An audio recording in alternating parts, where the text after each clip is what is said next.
Good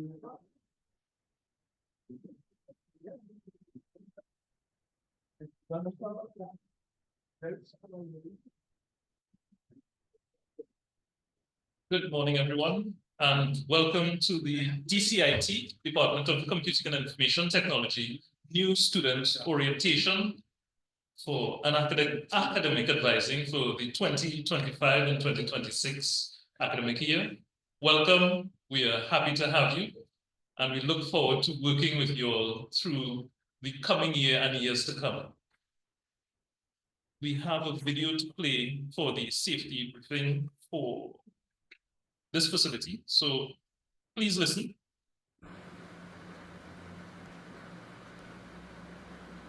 The University of the West Indies places high priority on preserving your health and safety.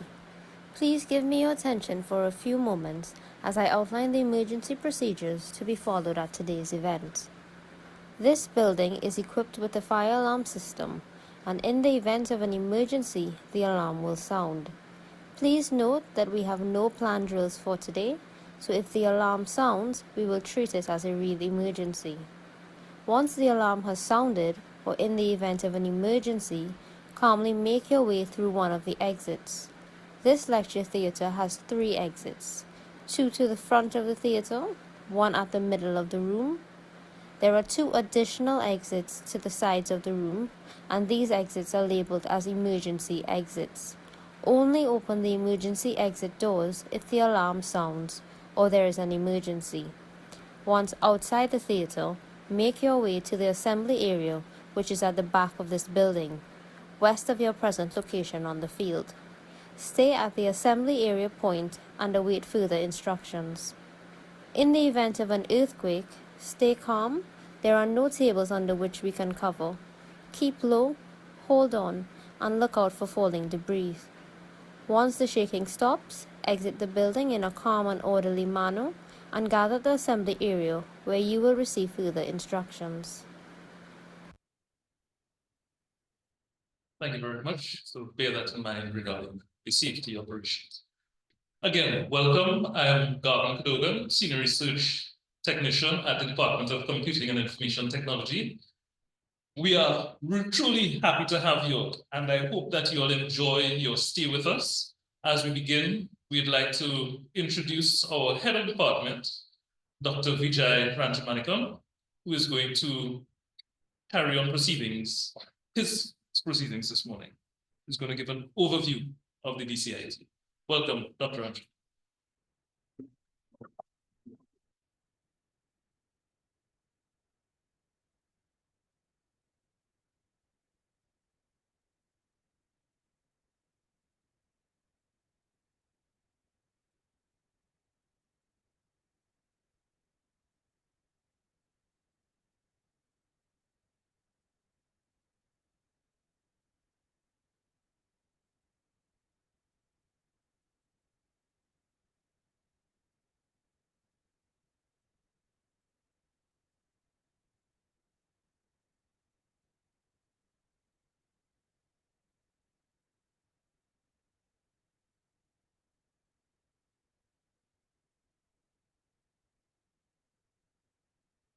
Hey, very good morning to all. Morning. Thank you. It is my pleasure to welcome you, our newest cohort of students, to the university, and more specifically to the Department of Computing and Information Technology. We usually shortly call DCIT. On behalf of the entire department, I congratulate you on reaching this exciting milestone. You have worked hard to get here, and now you stand at the beginning of a journey that will challenge, inspire, and transform you intellectually, professionally, and personally. So with that, I welcome you all to the University of West Indies and DCIT. And also I welcome all the parents and friends Also, I welcome all my dear colleagues. I begin my presentation with a quote from Albert Einstein. Education is not the learning of facts, but the training of the mind to think. Okay, that means you have to think critically, innovatively, and also contribute to the or meaningfully to the world. Okay. And the university have well-defined vision. The vision is to be an excellent global university rooted in the Caribbean. And also the DCIT have driven a clear and powerful mission is to provide quality undergraduate and graduate education in computer science and information technology. And also to prepare our graduates to compete in the job market and to contribute to the economic, scientific, and social development of the Caribbean. So you are now part of a dynamic academic community dedicated to pushing the boundaries of the knowledge and innovation. And also the department have the goals in both department and students' perspective. The goals in the department's perspective that empower the students to use technology innovatively and responsibly. And also we have to promote the computer science as a dynamic and problem-solving field, in particularly the recent field of artificial intelligence, cybersecurity, and data science. And also we are maintaining our another important goal is to maintain industry relevant and research informed curricula. So we are frequently updating the current needs of the industry, our curricula, in our curriculum. And also our another goal is to develop lifelong learning and self-directed research skills. So our programs are designed not only to equip you with the technical skills and theoretical knowledge, but also to nurture your ability to solve real world problems and collaborate across disciplines and contribute meaningfully to the society. So you will find that our curriculum is robust, forward looking, and continuously evolving to reflect the demand of the world you are about to enter. And also in the students' perspective, our goals are you have high global demand and career opportunities. We all know the computer science very demanded, especially different opportunities like software in developer, programmer, and also network engineer like that. And also we have trained our students to get the opportunity across all industries. Okay. So computer science is not only the particular industry or particular field, it's now applicable to all industries, including in agriculture, all. And another goal is to motivate the students to participate in the different students' activities.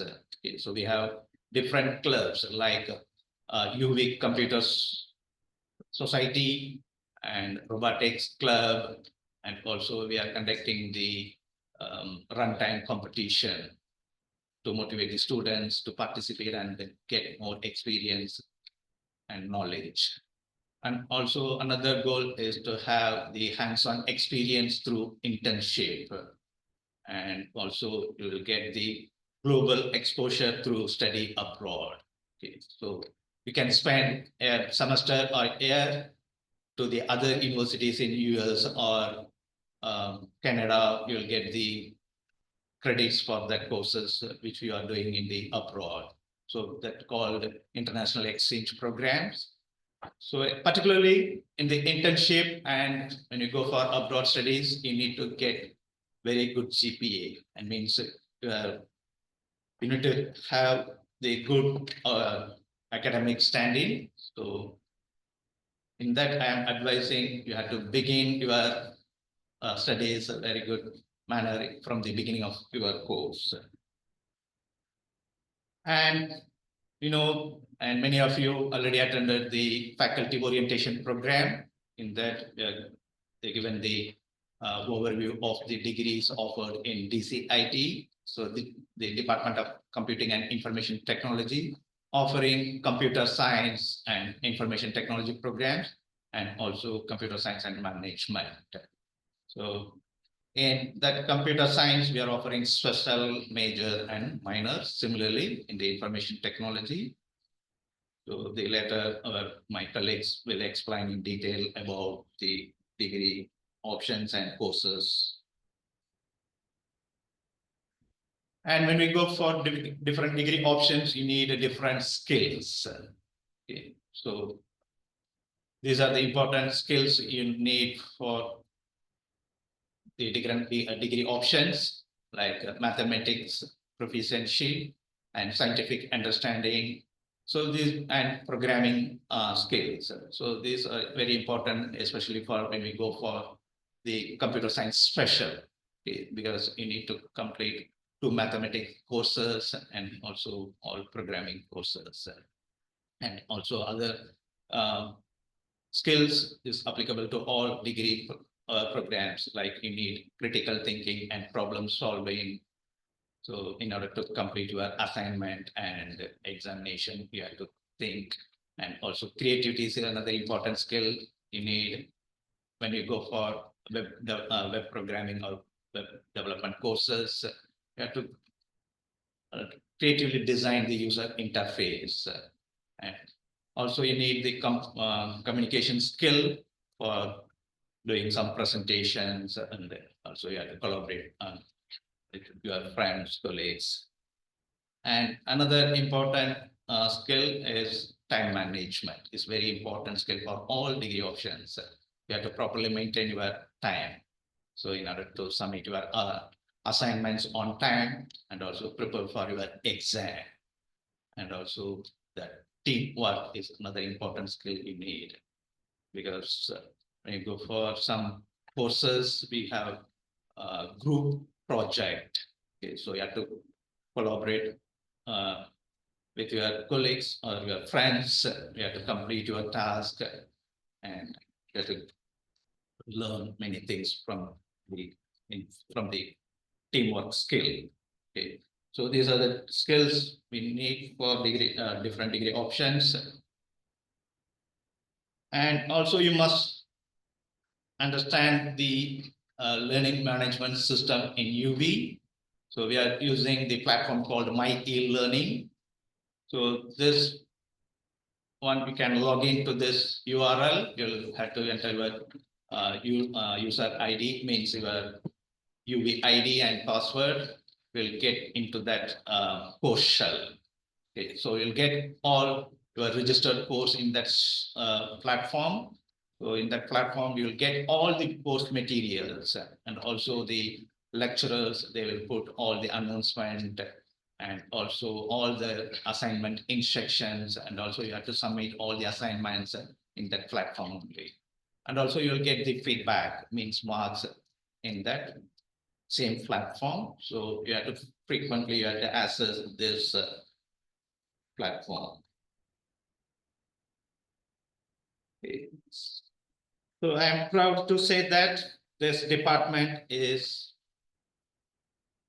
home to a team of passionate, experienced, and deeply committed faculty and staff. Okay, so our lecturers are not just teachers, they are researchers, industry professionals, mentors, and also lifelong learners.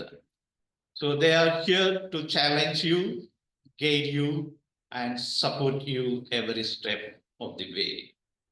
Okay. From your first class to the final project, and from academic advice to internship placements.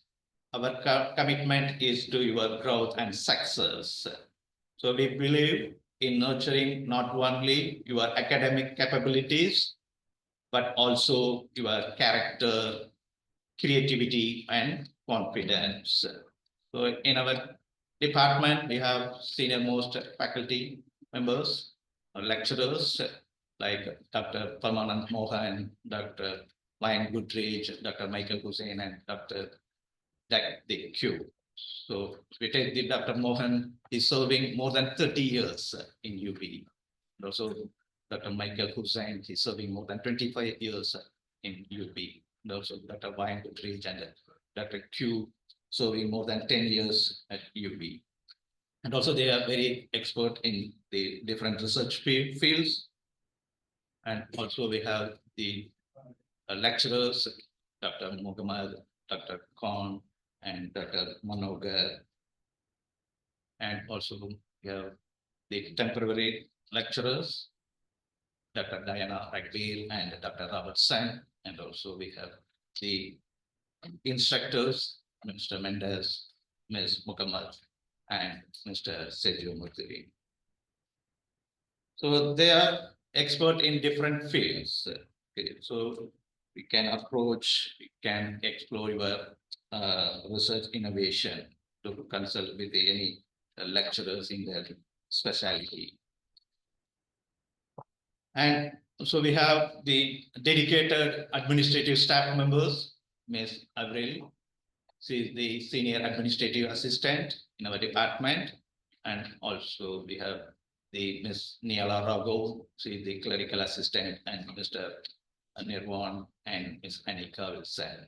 Okay. So Ms. Niala handling all undergraduate matters and Mr. Nirvan handling all postgraduate matters. And we have the well-experienced technical staff, Mr. Garvin, he is the senior research technician, and Ms. Melissa is the network support technician, and also we have experienced the technical assistant, Mr. Chris Sami. So the department have well-equipped IT facilities. So recently, we constructed a mini data center, which consists of 3 newly acquired high-end servers. And also the department consists of 3 labs. Okay. So all labs having high-end softwares and also configuration hardware system. So your journey at UV does not have to end with your undergraduate degree. Currently, there are 2 opportunities ahead. You can choose to continue your academic path by pursuing masters, that is MSc. We have MSc Computer Science and MSc Data Science. Or you can take the research route through an MPhil. You can eventually lead to the PhD. So we are offering MPhil Computer Science and PhD Computer Science. And my closing remarks, please remember, this is not just a place to gain knowledge. It is a place to discover your potential, build lifelong friendships, and make a meaningful impact. So please regularly visit our website. You'll get the department announcement in our website. And also you have to check your course shell for course update and announcement, all information. And also if you have any queries or anything, can send to this email ID. With that, I welcome you all again to UV. We are excited to see all that you will achieve, and let's make this journey an inspiring and memorable one together. Thank you.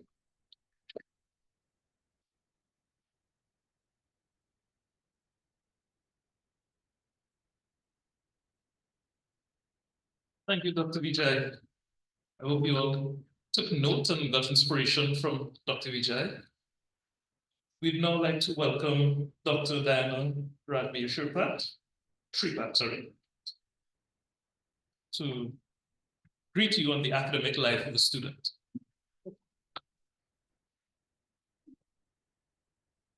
Good morning, everyone. How y'all doing? Good? You're still awake? All right, nice. Let me just find my slides. What do I-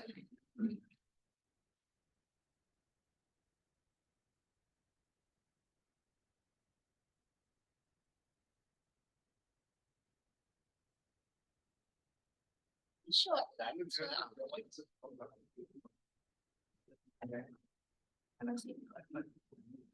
right. That's right.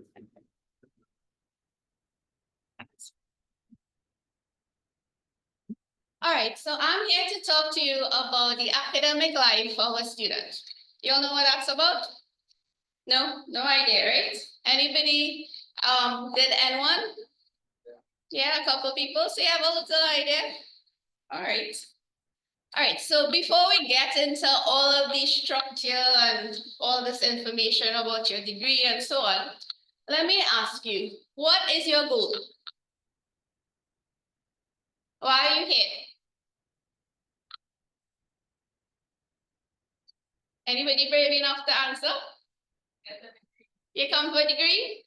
All right, sounds good. What else? Yeah, you want to be good enough to get a good job and develop all the nice skills and so on. Right, so yeah, a degree. Anybody here come to get hooked up? Let me tell you a secret. My husband enter UWI and say he come to get a degree and a wife. So in a few years later, he was eventually successful. How about to enjoy freedom? A little bit fed up with the studying. A-levels was tough. Yeah. You haven't seen anything yet. How about if you just want to take the first semester, you know, chill a little bit? Not so good an idea. All right, so some of us actually want to come out with a high GPA, yes? Yeah, all right, we want that. We also want to be well-rounded, all right? We don't want to just stick to academics alone. We want to find out about all the competitions, all the different groups and activities that there are on campus, right? There are quite a lot of things that you can do to become well-rounded. And all of those skills that Dr. Vijay listed, teamwork and communication, all those things. Yes, we want you to start with it, but guess what? It doesn't just start, you know, you have to build it. All right, so your communication skills aren't going to just stay at the level when you entered. You're going to grow. Right, your teamwork is going to grow because when you leave UWI, you have to work in a team. There's no lone computer scientist in a corner working, right? Everything is teamwork. All right, one question again. What are your expectations? What do you expect of us? Now, there's one point I want to make here. Are you here to earn a degree? Or do you expect that this degree, because you have paid and you have done all the things to be here, that it will be given to you? Because a lot of people have that misconception that I'm here, I did the work, I submitted my assignments, I paid my fees, so therefore I must be given this degree or this paper, this pass, right? So I'm just want to make sure that that is not the idea. You are here to get a chance to earn your degree, right? So it means that you have to work towards it. All right, so imagine students getting 47, 48% in their total course, and then they're begging at the end, can I get a 2%? Can I get the extra? Can I get a little assignment to make up? There's nothing like that. All right, so if you are borderline, sorry to say, it's just you have to make that pass mark. right? So there are fun things, but there are some realities as well, right? We do not want to water down the degree in a sense that when you leave here, do you want the next cohort to say, well, I got away with a 48, whereas you worked hard and you got a B plus, right? It means that over time, the degree would stand for less, right? So we don't want to get into that, pathway of reducing the level. So we are all about keeping up our level of quality. Understand? Yes, you got quiet. All right, so let me just give you, since we're here about academic life, some structural information about the degree. How many of you know what a credit is? How many credits is one course? 3 credits, yes? So a credit is the measure of the workload required of a student, right? So it means for a 3 credit course, you have 2 hours of lectures, and you're going to either have 1 hour of tutorial or 2 hours of labs. So what you're seeing there, 1 credit hour is equivalent to a lecture hour, a tutorial hour, or in some cases, you may have like a problem class, some sort of thing like that. We typically have courses with either a lab or a tutorial. So for example, for your COM 1601 programming, you're going to have 2 hours of lectures. You must attend both hours, and you're going to have 2 hours of labs, right? So it's like a half credit for each hour when it comes to lab. So for the week, you will attend 4 hours of classes. Make sense? Right, so if you have a tutorial class, like COM 1600 is tutorials, you have 2 hours of lecture and 1 hour of tutorial. Now you'll see multiple sessions because our class sizes can be very large. So for our year 1, we've hit 450 already in our programming 1. I don't know what's the numbers this year, right? But because of that, our labs can hold a certain number of students, so therefore we have multiple sessions. So you will have to figure out which sessions you will be attending and work out your schedules and so on. You don't have to attend all 8 or 9 sessions. You are attending 2 hours of labs per week, right? So you choose your session. Same thing you'll see with tutorials, and you'll see the same thing in other faculties, right? Where the class sizes are big, you have to choose which session you'll go to. Now, this is something that comes up quite a lot during your degree. How do you calculate your degree, right? And you need to keep assessing where you're at in your degree after each semester. To start with, your level 1 is 24 credits. You need to have 24 year 1 credits to graduate. If you are missing any of those 24 and you've finished everything else, you still don't graduate. Right, so make sure when you're looking at your foundation, well, not your CLL foundation, your extracurricular, all those things, your level 1 adds up to 24. That 9 credits in foundation, those are your 3 foundation courses, and I'll mention in a little bit about the CLL language course. Those 9 are separate from your 24, right? And then your advanced credits, we call them advanced, those come from your year 2 and year 3, or level 2 and level 3 courses, right? Those must add up to 60. So those of you in a major would have 30 for your major, and you have the other 30, right? So in this way, you can kind of calculate and keep track of where you're at throughout your degree. So to graduate, you have to have these 93 credits, but in these categories. In terms of courses, you have core courses, you have elective courses. Your core courses are mandatory. You need to have these passed for your degree to graduate, right? The elective courses are optional. So especially for those of you who are in the major, you have a lot of flexibility, right? So your elective courses now come in there. Depending on which degree, you will see sometimes there's a list of electives that you can choose from. I copy pasted this directly from the FSD booklet so that you have no issues, right? So you can take a little picture, but I know people have all these questions. So with the foreign language, students with a foreign language pass at CSEC or CAPE shall be exempted without credit. It means that you don't have to do the language course, but you still need to get the 3 credits, right? So to get those 3 credits, you register for Foundry 1101, right? If you don't have a foreign language, you need to register for one at the CLL instead of Foundry 1101. Now, hence the language courses go very fast. They have more students than spots available. So if you don't get it this semester, you'll do it later on. And you can do it at any semester. You can also, I think you can also do it in summer. Yeah, right. So don't get too worried if you miss it, but do try to sign up early if you need to do it.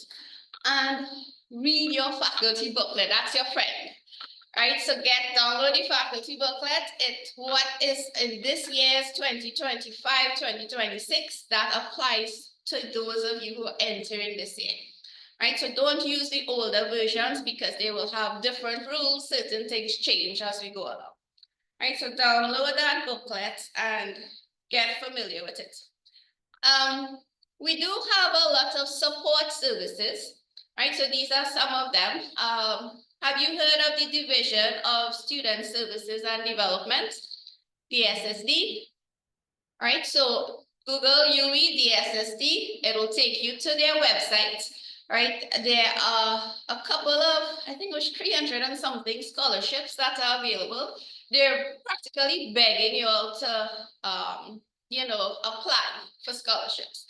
I think there was some sessions as well. You might find it on the website to get some more information. You remember the sessions? No, there were some sessions. If we get it, I'm going to go. Right. So you can look at the scholarships, there's financial assistance as well. The health services unit, this is called the HSU. There are counseling services available. There's medical care. And this is where you would need to have your medicals in case you miss a coursework exam. This is where medicals get validated. So we cannot, as lecturers, we are not saying, yes, you missed the exam, we can give you a makeup. That only comes when HSU validates that, yes, this is actually a reason to miss an exam. All right, so HSU does that. We also have the DSIT help desk. So these are students who would have gone on to year 2 and year 3 who are doing well and are volunteering their services to help you. So it's peer support, right?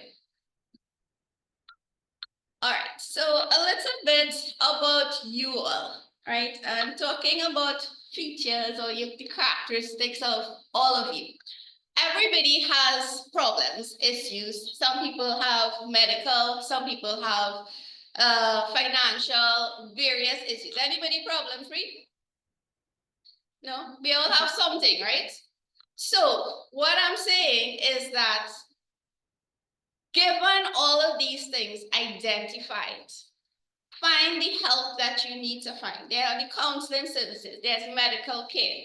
You have your teammates, find others who are similarly minded or who can support you, right? You want to use your talents, your competencies, and help each other and sort of bring yourself up to a level playing field, right? And once you've found that and you brought yourself up to where you need to be, you don't let things pull you down and let it affect your scholarship.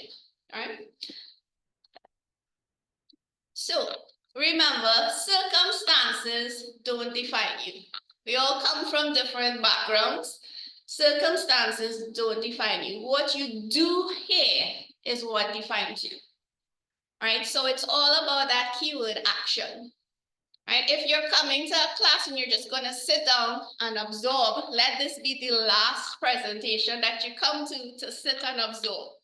Right, when you come to a class, open that notebook, have your pen ready. Notebook, physical or digital, but have it ready that you are interacting with what is being said, what is being taught. Yes, your promise? Yes, Thank you. So action, right? So you're not only here to get a degree, you're here to create the you that will shape your career. As some of you said, you're here to build that person that will excel in your career and your life and so on. So let's talk about responsibility. All of us are touching on responsibility. Register for your courses. First thing, right? Make sure you have the correct courses that you need to register for. I'm sure by now you know which ones those are. Attend your classes. There is a 75% attendance rule, which we can use to debar you from an exam. So just warning you. Make sure you meet assignment deadlines because some lecturers may not allow any late assignments. And it has to do with the timing of the semester. As you get in, you realize everything is very compact. So assignment 1, we have markers lined up. They have to get it and finish it by a certain time before assignment 2. So besides being just kind and telling you, yeah, you can submit late, it's sometimes not a possibility. All right, so you just get no, you cannot submit late. Sometimes you may get a penalty. Study. You do need to spend time studying, right? And with studying, I go into time management. Before that first week of the semester, you need to write down, work out a schedule and try to stick with it, right? Because think about it, you have 5 courses. You have, let's say 4 hours, 3 to 4 hours per week. Think about how many hours that is that you're attending, you're here in person attending class. Then you have, let's say 4 to 5 assignments per course. How many assignments is that? 20 to 25, all right? Over what period? A 12-week period. Hitting you now, right? You have to plan things, you have to keep track of your deadlines, and you have to allocate the time to do these things. And on top of all of that, you need balance.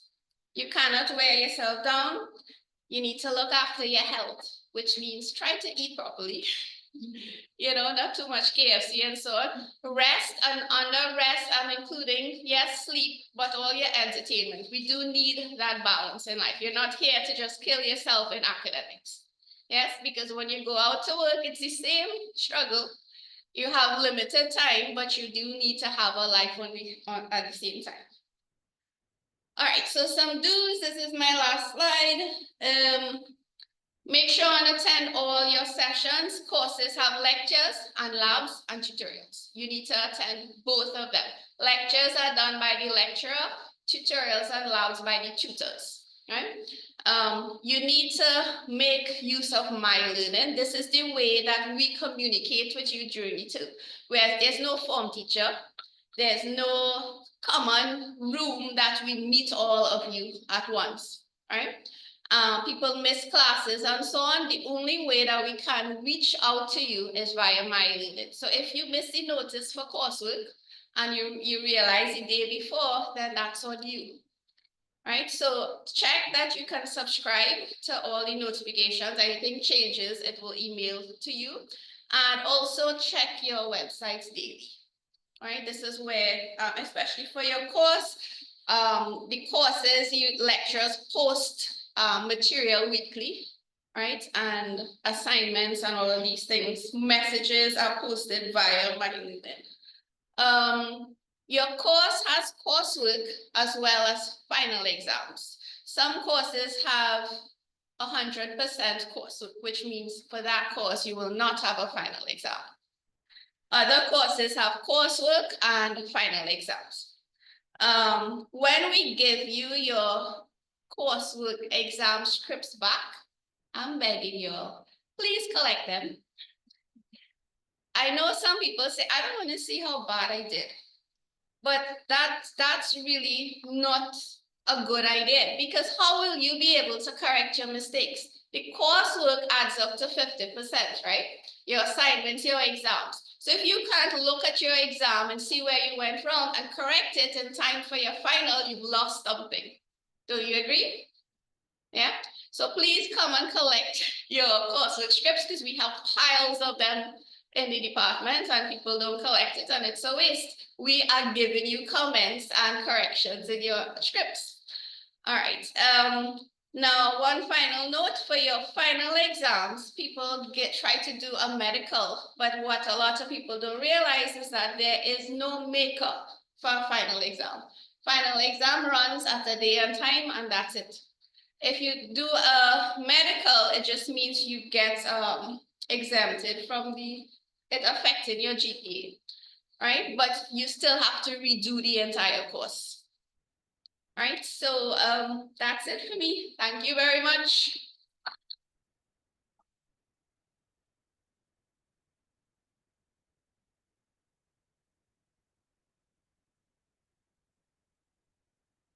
Thank you, Daniel. We will run right into Dr. Mohan's presentation. Dr. Mohan is our senior lecturer, and he will be presenting on the differentiation in special majors, special and majors.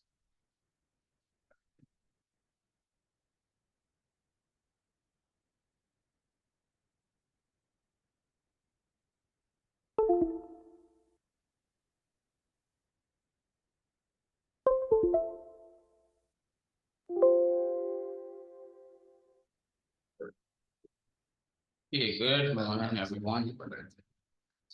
Right.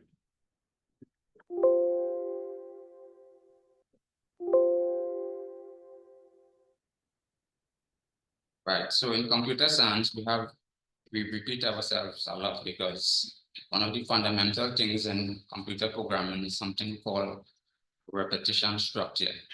So a lot of what you just heard, I will be repeating just to reinforce computer programming concepts from today. Right, so we have basically 5 degrees that we offer from our department, and if you're doing anything else here, you just raise your hand. We have 5 degrees here, 3 in computer. Well, 3 at the top, they are referred to as special degrees, and then we have 2 majors. So everyone here should be doing one of these 5. Anyone not doing one of these 5? It's okay, no. Sometimes some other people end up here from other degrees. So all your degree programs, as you were just hearing from Dr. Diana, we have 93 credits, and 24 is level 1, 60 is level 2, or level 3, that is after you complete level 1, and 9 is what I refer to as foundation credits. So 24 plus 9, 33 plus 60 is 93. So I prepared this slide. I thought we never really tell people in the past what is a credit. So thanks for doing it. And I would probably skip this slide now. The fact is that each department offers courses, and a course, you could typically think about most of the courses in our department and in the faculty and in other faculties, they are referred to as 3 credit courses. So we're going to do a little math soon here, right? So assuming everything is 3 credit, which we have some exceptions. This is what we just said, 24 level 1 credits. So if most of the courses are 3 credits, how many courses will you be doing in level 1? Each course is good 3 credits. And you are required to get 24 in level 1, or you could think about level 1 being first year. How many courses do you think you should be doing in first year? I've heard at 8. Anybody with a 9? Okay, so we have 8. So keeping on with the little maths here, some high-powered maths, we're gonna figure out the only thing is I can't remember whether it's the foundation first or the advanced second. Let's do them together. 9 foundation credits. How much foundation courses you have to do? 3. And 60 advanced credits. Level 2 or level 3. How many courses? 20. So you should keep a little note somewhere that if you do, well, that's 3 and then that's 20. So if you do 28 plus 3, which is 31 courses, and you pass all of them, you're good to go, right? So you could talk credits or you could talk courses. And typically you will be divided by 3. There are some unusual cases, but you don't have to worry about those too much. So in terms of credits then, you have year 1, year 2, year 3. And for you all, you're just worrying about year 1. But I thought I should give you an overall picture here. So in year 1, you had 2 semesters, year 2, you had 2 semesters, year 3, you have 2 semesters. So basically what you're doing in semester 1, remember we said 8 courses, so you're going to divide 8 by 2. Why by 2? Because you have 2 semesters. So in semester 1, you're going to be doing 4 courses. And as long as they are 3 credits, it's like you're filling up that semester 1 container with 4 courses of 3 credits each. That's it, semester 1 is done. So to go and register and all that is no big thing. What you're doing, you're just choosing 4 courses of 3 credits. When semester 2 comes along, we will just do the same thing. That's it. First year is finished, ready to go into second year. And then when you go into second year, so that's our 8 courses, 4 on the left, 4 on the right, semester 1, semester 2. So that gives us 8. For year 2, it's a little bit harder. So you had to do 5 courses, semester 1, 5 in semester 2, and that's 10. So that's, remember, we got 10. Well, it's actually 20 divided over 2 years. That will give us 10 each. And in year 3, you do 5 again in semester 1, 5 in semester 2. And basically this is almost your degree. If you were paying attention to Dr. Raghu Sripat, you would realize we have a little problem here. Anybody could see the problem? 10 by 3 is 30. 10 by 3 is 30 again. 30 and 30 is 60. 60 and 83 is 24. 60 and 24 is 84. Something missing. Remember, 93 is the big number. We're missing some foundation. And basically, you're missing 3 foundation courses. Now, these foundation courses, you hear all kind of rumors and all kind of things. I want to kind of give you the facts today. These foundation courses could be done anytime over 3 years. Whatever suits you, you could do these foundation courses. You could do them in semester 1, you could do them in semester 2, you could do them in year 3, semester 1, year 3, semester 2. I didn't want to mess up the diagram, but you could also do them in year 2. That is those 3 foundation courses. Right, so the next thing now we hear is talk about levels, level 1, level 2, level 3, and so on. How do you know what is the level of a course? At UWI, throughout UWI, all the different faculties and departments, you have courses, and each course have a code, and the course has a name. So for now, we'll concentrate on codes today. If you want to get the names, you can get it on the department website or the faculty booklet. So every course has started 4 letters, and the courses of most interest for you for now will be Comp and Info, although the foundation begins with FOUN. So, and it follows by a 4-digit number, right? So these are, so courses have a code, a 4-letter code, followed by a 4-digit number. And the first digit of the number represents the level. So for example, Comp 1600, the 1 says it's level 1. Info 1600, the 1 says it's level 1. And then in Comp 2605, the 2 says that it is a level 2 course. So, right, this is what I just said here. So Comp 2605 is a level 2 course. So now the big question is, Dr. Raghu Sripat was saying, go register and so on. But we hope this session here will help you to, when you leave here, you know a lot of things concerning what you're going to do and all that. So where are you? I think everybody here should be in level 1. Do not worry about level 2 things as yet. When you finish your first year, you can worry about that. So in other words, now since we say all level 1 courses are going to begin with a 1, you should only register for courses where the first digit is a 1, right? That makes life pretty simple. Do not register for a course where the first digit begins with a 2 or a 3 or anything else. So big question here, can you register for COM 2601 this semester? Oh, why? I'm not hearing that too clearly. It's a level 2 course. You're not interested in level 2 courses. Not as yet. Right, so in subsequent years, you will have plenty chance to do all those things, level 2, level 3, and so on. So basically, this is how time will pass. Dr. Raghvesh, if I just mentioned all this, this is year 1, semester 2. And sometimes, for whatever reason, some people get sick, and sometimes you may fail a course.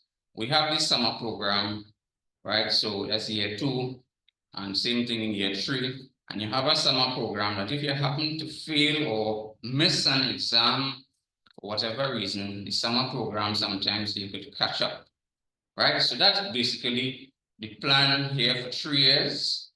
And hopefully after you make that 3 years, you will get your degree, right? That's the plan. See, so it's not a hard plan.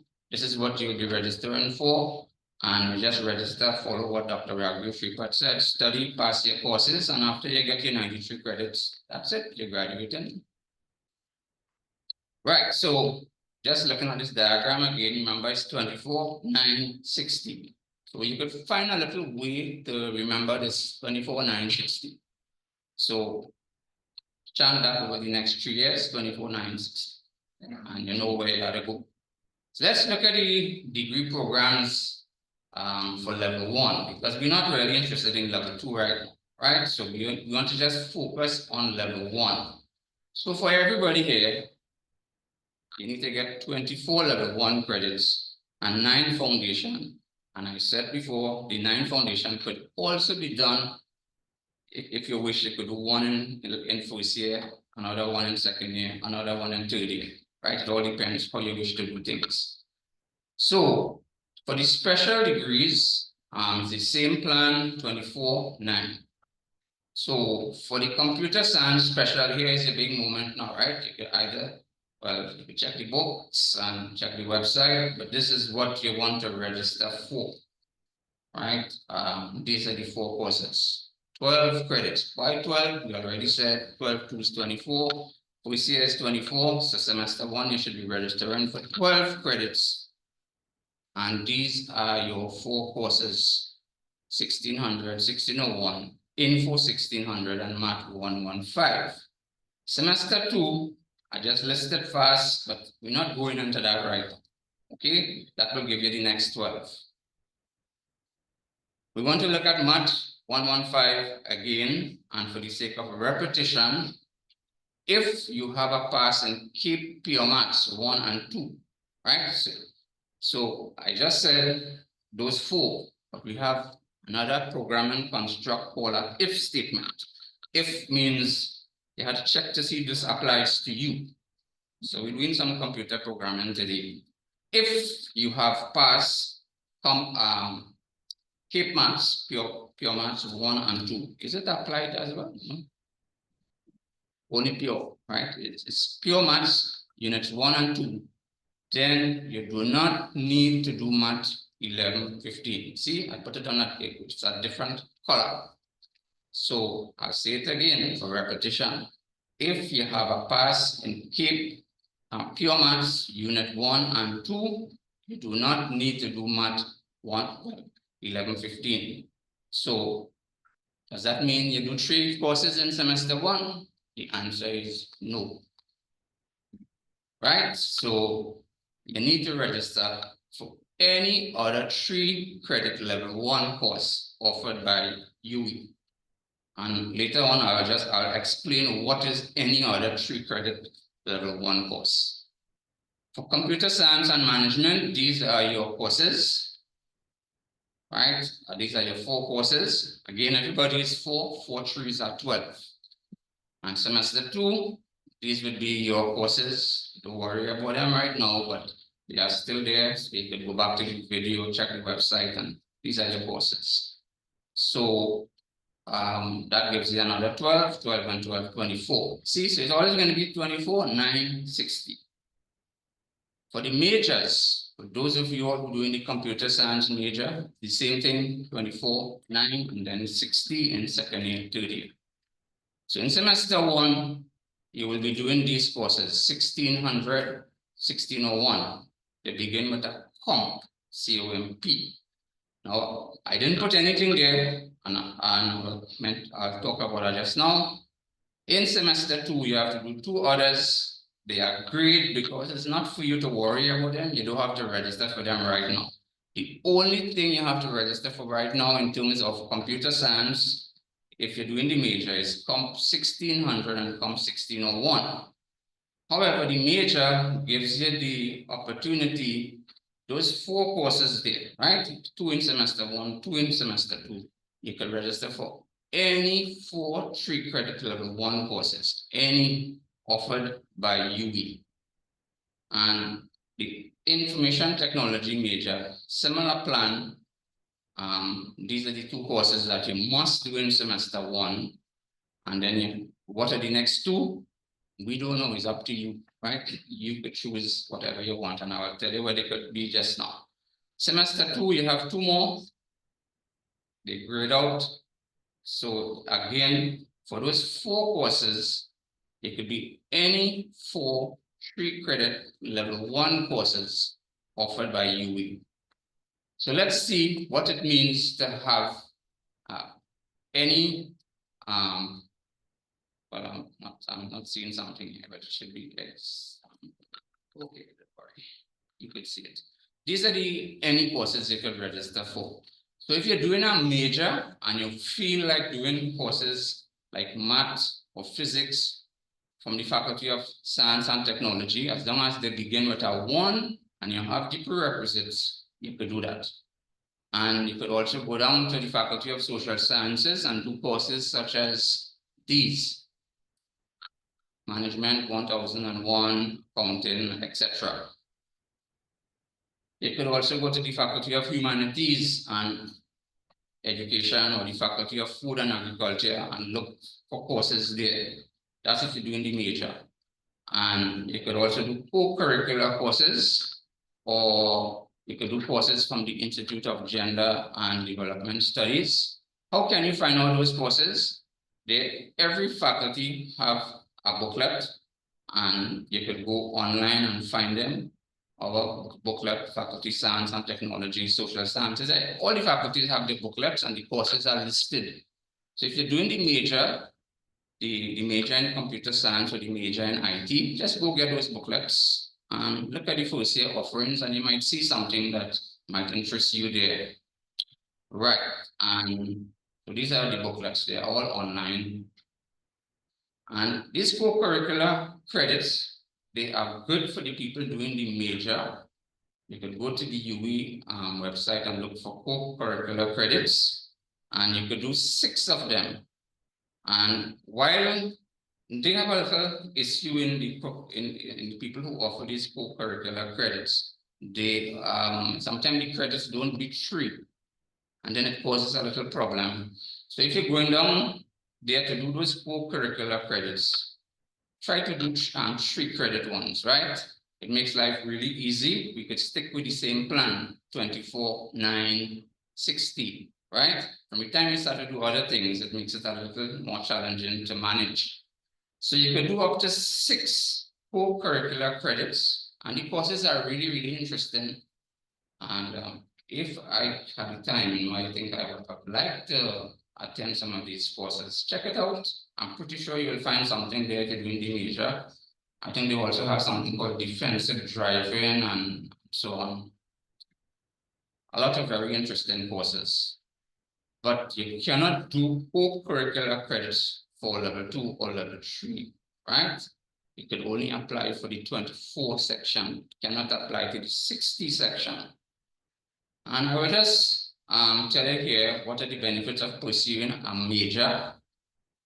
You could, as you just as I just mentioned, people doing a major could register for courses in other faculties, not only computer science and IT.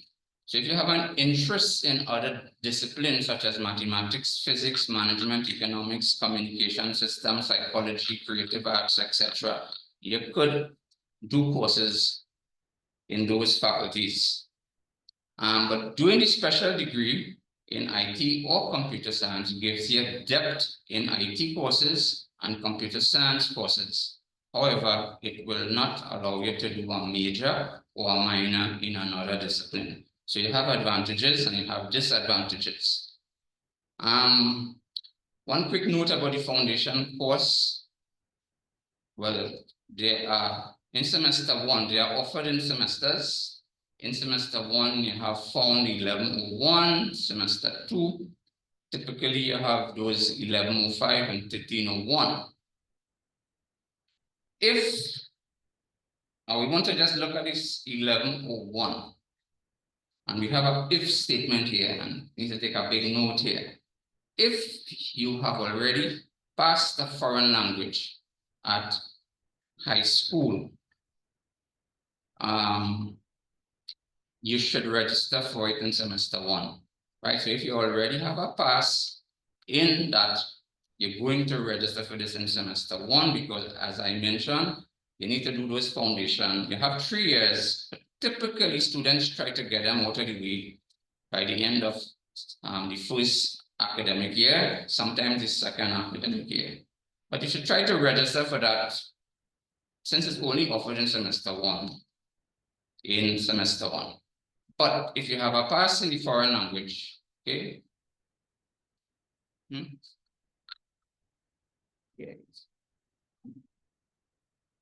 This is important stuff.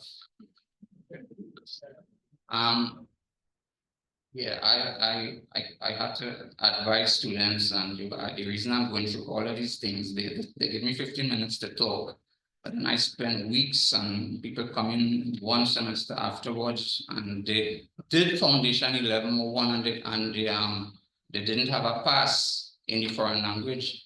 I have to tell them, after 1 year, we are very sorry, but you wasted your time doing foundation 1101. If you do not have a pass in foundation 1101, and if you don't have a pass in the foreign language, you have to go, as Dr. Raghuvesh Tripathi said, you have to go sign up for it in the Center for Language Learning. So that's one last point here. There's a co-curricular course, COCR 1052, Introduction to Sign Language. You could do that as a foreign language. So that will count as your foreign language. But do not register for Found 1101 if you're doing your foreign language requirement at UWI, right? So if you want to change, I've been advised you will be able to do so by the end of semester 1. Many of you in high school, you applied to come, you saw those things on the website, you didn't know the difference. Over now and the rest of the semester, you'll probably say, well, I want to change. Can I change? We will facilitate the change process, but you will be able to do so from the end of semester 1. Right? If you want more information during advising and all these things, you could ask us for more information, but I will stop here, Mr. Chair. Thank you all for your attention.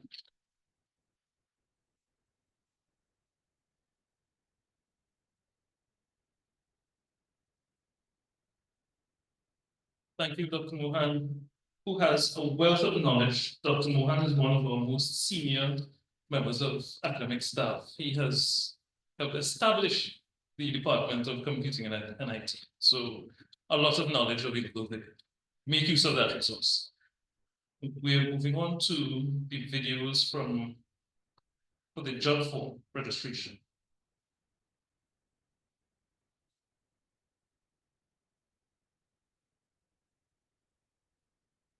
Bear with me 1 minute.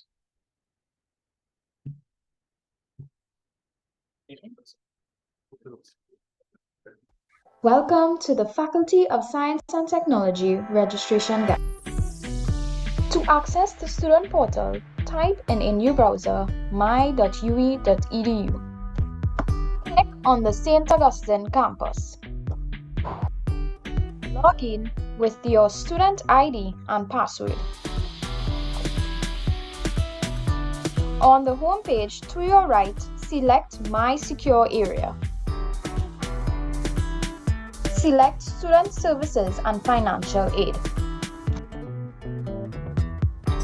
Click Registration.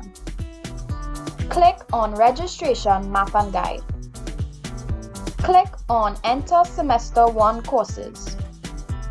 You will then be taken to the Add/Drop Classes page. Click Class Search. Select the correct course code, then click Course Search. Select the correct course, then click View section. Full-time or part-time students must select SO1. If you are studying chemistry and management or computer science with management, you must register for the FSA section of any management courses. Select the checkbox next to the appropriate section, then click Register. Once the web registered is displayed, you have successfully registered for the course. How to drop a course. Select the course you wish to web drop. In the Action Drop box, select Web Drop. Click Submit Changes. If this is not done, the course will not be dropped. How to request an override. If on the Add/Drop Classes page you see registration add errors, you may request an override if the override permitted box says yes. Click Request Override. Select the course from the drop-down menu. Enter a valid reason, then click Submit Request. For more information on registration, students can reference the registration manual on the UE FST page under Students Corner. Click on New Undergraduate Students. Click on Registration Guide. You can also visit the FAQs page, which you can find on the UE FST homepage.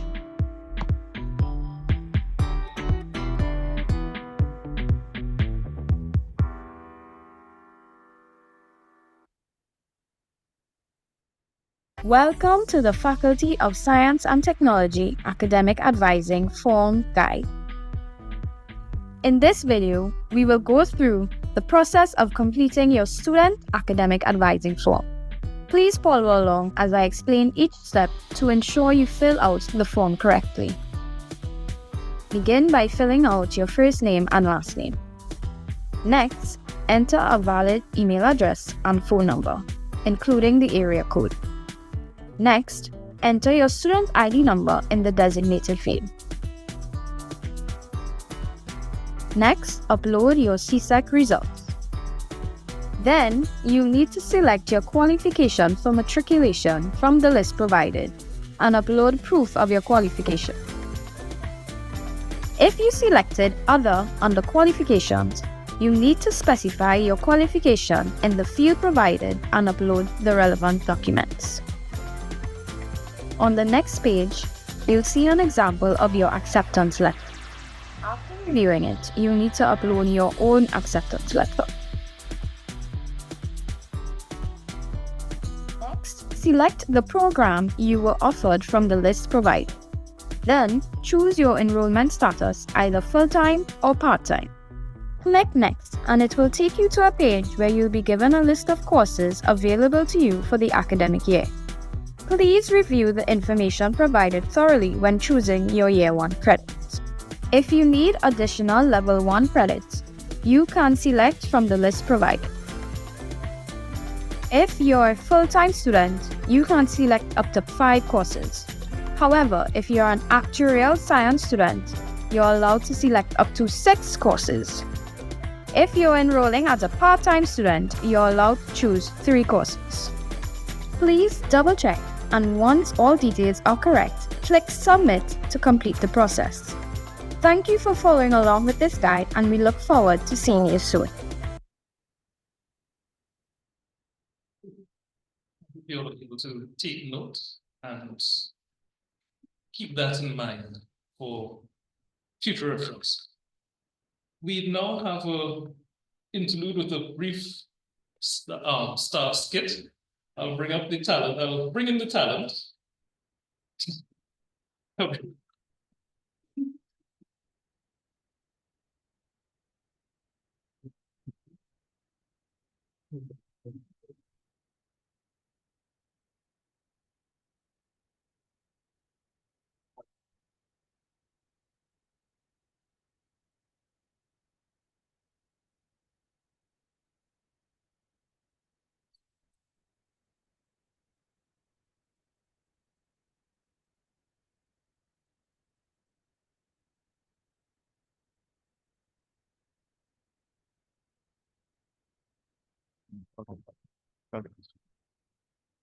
Oh, finally reached the UE. I think I was supposed to read it, but for some courses, I think it was home 1661. I don't even know why that's finding the time tables, you know. No, wait, young lad, are you lost? Don't worry about it, right? I am here to help. Right. I will tell you how to navigate you, for I am the UE man. The UE man. The UE man. And you will be a UE man soon too. Really? Yeah, I did. Okay. Right. So the first thing you need to do is find the timetable. How will I find the timetable? It's really simple. Just navigate to Google. You know what Google is, right? Yeah. Technology. On the internet. Yeah, that's it. That's it. Right.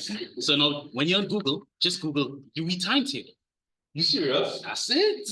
Easy as that. Try it. Let me see here. Try it. WI time. He's really a UE man. You could spell like what we like. Yeah. Right. Yes. Right. So you see that first link there? Click that. Click that. Right. Yeah. So when you're here, you get a full look at the entire UE catalog, all the courses in the university. Oh. But the thing is, you're only interested in a certain few. Yeah. So first off, right, so you could look at it, you could see, right? Right. So right. So look for Comp 1601. So you're scrolling. Wait, there's plenty. Yeah. Okay. I think you could count to door. You're good. 1, 6. Oh, look at here. Yeah, 16. Oh, I click that one, right? Right. All right. So you're a first year computer science student. Yeah. So I know you had to do Comp 1601, right? Well, look at that. So you see, you get the full timetable there. Now you have to understand, you're in university now. Wait. I am Monday, Tuesday, Wednesday, Thursday, off, Friday, and Saturday too. Yeah, but things are rough. Wow. But okay, hear the thing. You is a UE man. You know what I mean? That means you have to make your own timetable. In the big leagues, you understand? Serious? But when I was in secondary school, it was 8 o'clock to... Yeah. You remember I just said UE man. You understand? You're up here now, right? You was down here, now you're up here, right? So, but here's the thing, right? You have to understand how to use the timetable, right? I don't know how to do that though. All right, so here's the thing. Right. So first thing you have to understand, when you're doing any course, you only have to do 2 hours of lectures every week, right? So 2 hours of lectures. Wait, 1, 2, 3, that's 4 years? I understand you could come. Patience, brother. Get into that. Okay. Right? You have to do 2 hours of lectures every week, right? So first thing you have to make sure is if you're going to do if the course is big enough, it might have multiple groups, multiple streams for the lecture, right? So first thing you have to make sure, if you're going to one group for the lecture, make sure you go to that group every time, right? So it don't make sense for you to go to Dr. Manohar lecture on Monday and then Miss Muhammad lecture on the same Monday. I get that's group 1 and group 2. Oh, yeah, right? I've seen that timetable, right? G1, G2. Right, exactly, right? So that would end up like covering the same material twice. Thing really make a lot of sense. That makes sense. So what you want to do is if you're going to the group 1 lectures, go to all the group 1 lectures, right? 2 hours of lectures every week. 2 hours of lectures. Next thing you have to understand, you had to do 2 hours of labs every week, right? The course will either have lectures or labs, never both. Okay. Right? Actually, it is lectures, tutorial. Labs or tutorials. Okay. Right? I was doing that to keep you on your toes. Right? Labs or tutorials, right? So you look at this course. This course are labs, right? So I do 2 hours of labs, easy peasy. So just pick the lab session that will work best for your schedule. Okay. So what you're telling me here is, let me see, I was in group 1 Mhm. with Dr. Manohar. Yeah. All right, so that means I go to school Monday 12 to 1, Tuesday 12 to 1. But which one are you gonna have to choose? But I just say you pick the one that best suited Right, your schedule. I forget that, I forget Right. that. So you Right, had to right. pick the lab session. Your lecturers will, they'll make it available. They'll make some method available for you to select your lab session online. You had to talk to them, on an individual class basis for Oh, that. that's on my evening thing. Yes. Okay. Right. So if you're, see my e-learning, you go onto my learn for the course, they'll make something available for you to pick your lecture, to pick your lab session. No, if the course have tutorials, it's 1 hour tutorials every week. Okay. Right? So it's either 2 hours of labs or 1 hour tutorials. Right? Now you gotta understand. Let's scroll on. Scroll. Yeah. Right. So you see, you might have to come to class on Saturday. I'm real sorry, brother, but that's how like this works sometimes. You're in the big leagues I now. like dog. to sleep on Saturday, 8 o'clock on a Saturday. Me too, dog. Yeah. So your classes could technically run anywhere from 8 in the morning to technically ending 8 in the night.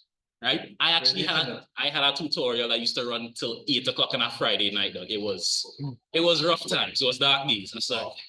Yeah. But sometimes the lecturer, if they're nice, if they're feeling good, they might make the late labs, a little bit online. Online. On the computer. On the computer. Nice. Yeah, computer science students. I know. Yeah. Right? All right, so let me see if it is I understand this then. So you're saying every course I had to do 2 hours in lectures. 2 hours in lectures. Sometimes the course is so big it might have groups. Groups, yeah. Right. And if it doesn't have a lab, I had to do 2 hours in labs. And if it have a tutorial, it's a 1 hour tutorial. Yeah. I understand. You understand? I understand that. Good luck. Right? No, if you follow these simple rules, you too can be a UE man. Thank you, everyone.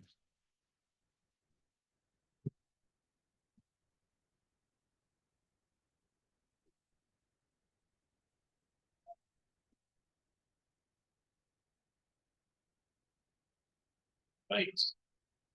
For all of you who are on your way to becoming a UE man, you'll use the technology here.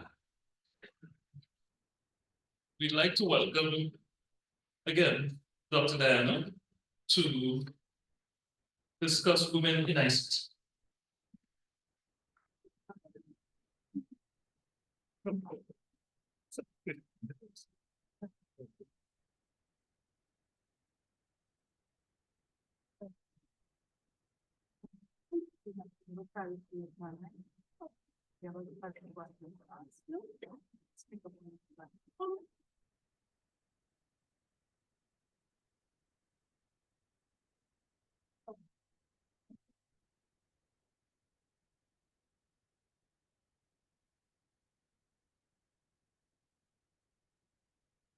Hey, good morning again.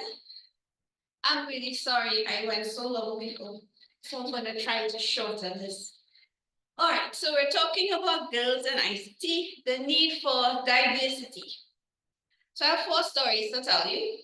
Story 1, we're talking about Fred. Fred is an American. He developed and tested a face and recognition app for smartwatches. But when he tested the app, it was buggy when it was used in Asia, right? So he's an American. It was tested and run in Asia. And because there were differences in facial structure, in intonation of voices, there was some problems. Story 2. We have Barney in Europe. He worked on a user interface and user experience of software that was used to support breastfeeding mothers, right? His team was very confused as to why there was a poor uptake of the software since they tested it and it was fine. On further analysis, guess what they discovered? There were no free arms to enter data into the app. Right, so in the process of breastfeeding, guess what? You need some sort of audio, right? Story 3. This is during the pandemic. Adam was creating an AI tutoring guide for elementary children. He was in Japan and he trialed this software in the Caribbean and discovered that formal rules of structure failed in the Caribbean context. And story 4, so you're keeping track of the stories, right? Even though I'm going fast. So we have Eddie. Eddie is a researcher in the UN. Guess what he's working on? He wants to establish rules for AI to determine right and wrong behavior in humans. He has a hard job, right? All right, so what do these 4 stories have in common? You want to use this on prize? Prize question. What do these 4 stories have in common? Yes. Only men. One answer. Anybody else?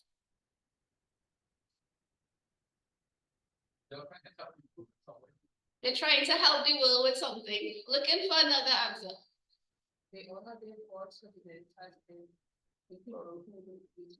And the people who were using the app. We have a winner.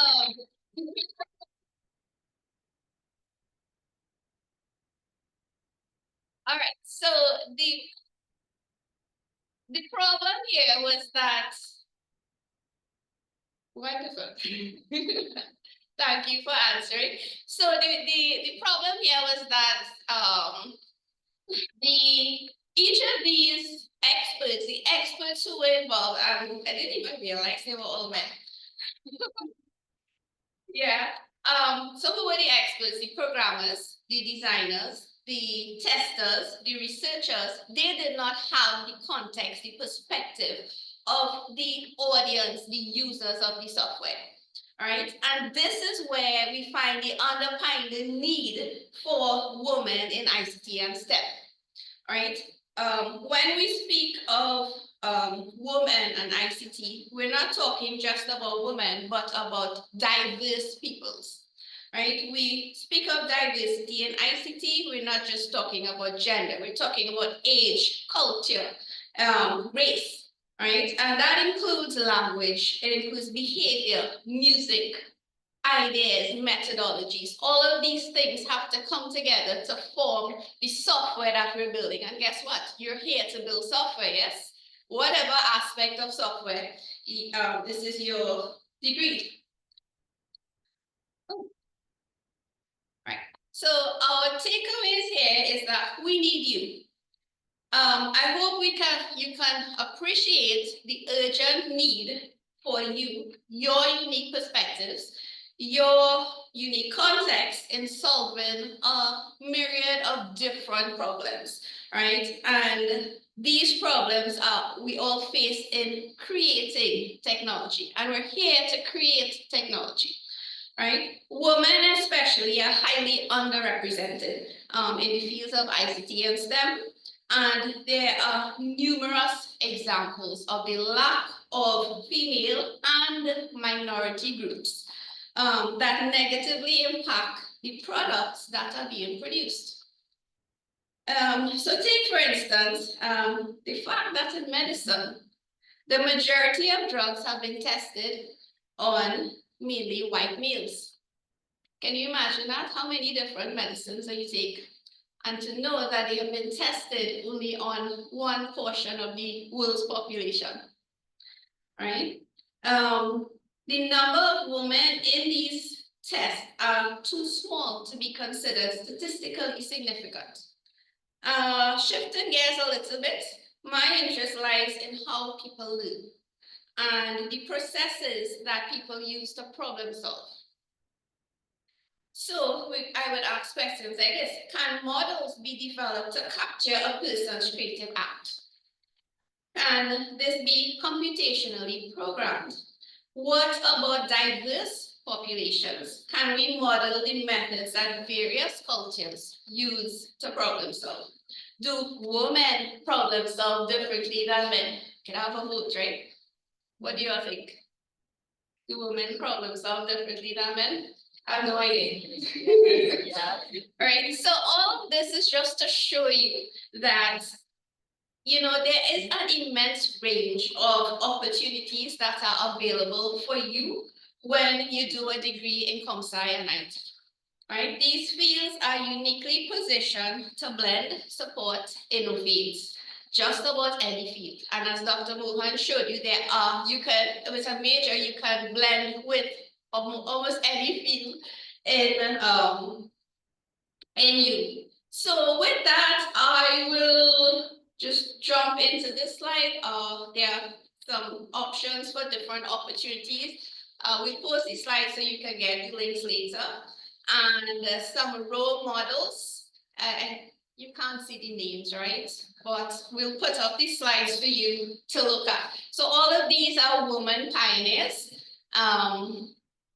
that have gone before us and can be inspiration to all of you. Thank you.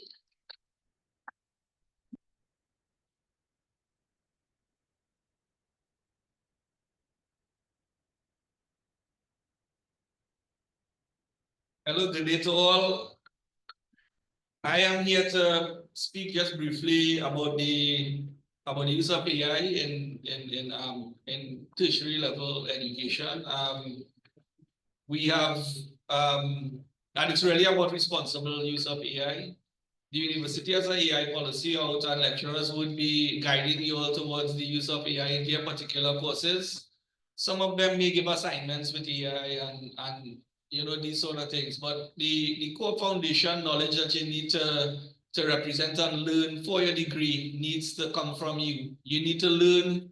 When I came to UWI sometime in the 90s, the person stood here, I was in the same sort of scenario, and the person said, you need to read for a degree. So that is still the case. You need to read for a degree. You need to read for a degree, not entering something in a prompt and asking something else to do something for you. The problem solving skills and all the foundational knowledge that you learn at the end of the day will contribute towards you.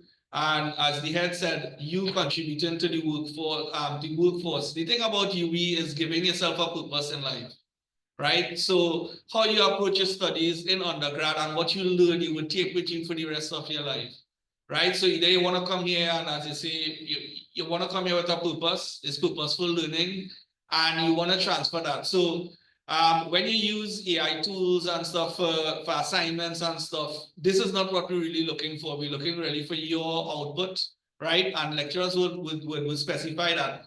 Let me bring the jump to a point of to interviews, right? Recently in interviews, for job interviews, that's what you're here for at the end of the day, to perform in a job and contribute to the world, right? In a meaningful and effective manner.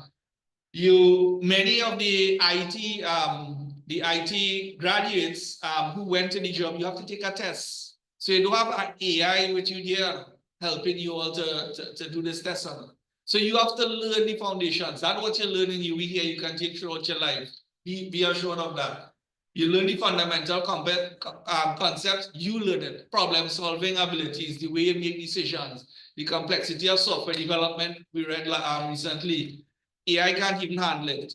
Humans have to do those things, right? Complex thinking, right? Solving things, right? So I just want to take you along that journey to tell you all that you need to learn that skill and the foundational knowledge, right? I was in a cybersecurity conference recently, Trademinds 2025, and we were, security attacks were coming, but these people had the domain knowledge. You have to know your work. Don't feel that AI would be there. A student told me last semester, so I will just type it in for AI. So why doing here?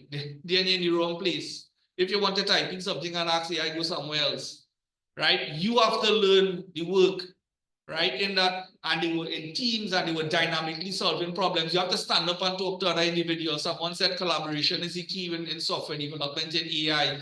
You have to know your work to develop and build and ask questions and use and further use AI in the workplace. So I just want to give you all that talk. Don't feel that AI is a solution for you all. And actually, we are computer scientists. We build the AI. To be honest, I build this stuff. So why am I going to use this thing that I build in anyway, right? Just remember, computer science since the 1950s have always been, the field has always been rapidly advancing. So AI is just another phase. Always the web, there's the cloud, always something there, right? So it's how we build those solutions is really what matters at the end here, right? And we are not really at that point with the users. We develop for the users to use this software, right? So at the end, you have to use it responsibly and make sure that you, right, learn the work and your exams to test. And what you were saying, many of my students, 48 out of 100, they can't get to in the final exam. It's so horrible, right? Because, and I'm going to stop this thing is exams right through now, right? No, I have given already chance to say, well, sir, 220, no, 5 or 20 exams right through, midterm and final. So the question is, what is the latest model for GPT? And give 2 reasons why users complained last week when it was launched. I thought you were using this thing. Yes? No, you can't speak, I saw her. Right?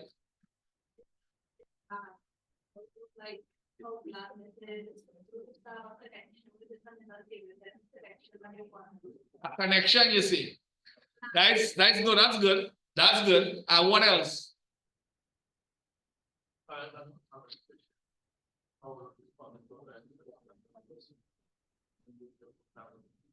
Remove the chat, but time.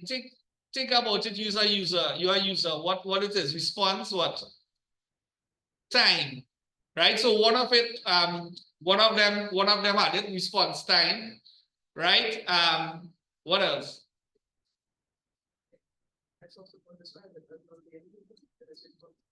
Not human enough, right? What else?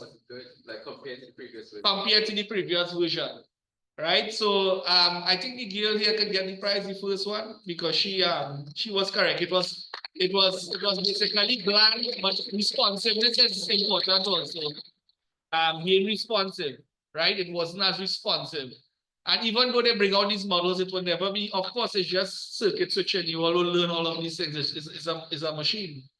It has no human, it doesn't even know what it's doing. It's just taking things and just organizing it in a specific format that humans should comprehend. But you all will learn all these things in the degree program. So enjoy your stay.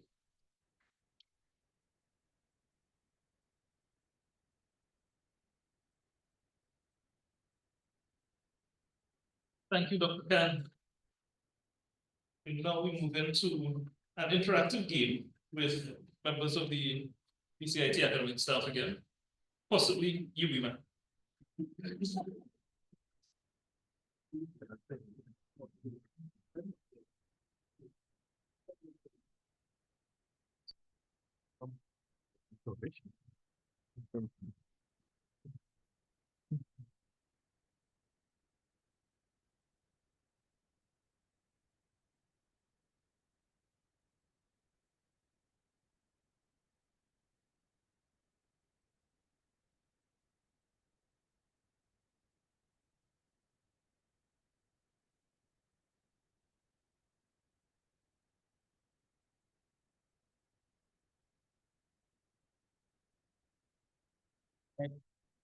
Right, so morning everyone.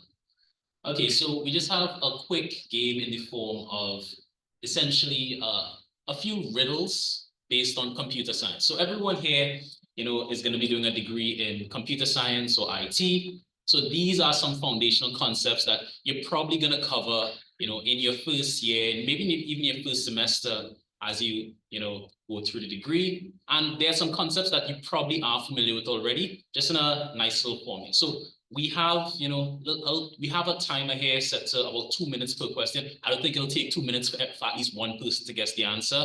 You guys feel free to interact with each other, to discuss, talk to each other. Just so you know, only one person can get the prize. So, be a little competitive too. I have my co-host there, Kwasi, up in the crowd there. So if you have an answer, just raise your hand and he'll try to, run to you as quickly as he can, to get you the mic, right? So first things first. This is our first riddle. I follow rules exactly as told, step by step. I never get old. What am I? Right? First answer. Oh, as you run. And you can do it. Yeah. Not AI. I didn't expect that answer actually. That's really... Not AI, not AI. More foundational than AI. Say again? A script. A script. Kinda closer, but still no. Yeah, timer. I didn't expect to need a timer. An algorithm. Thank you. Yes, an algorithm.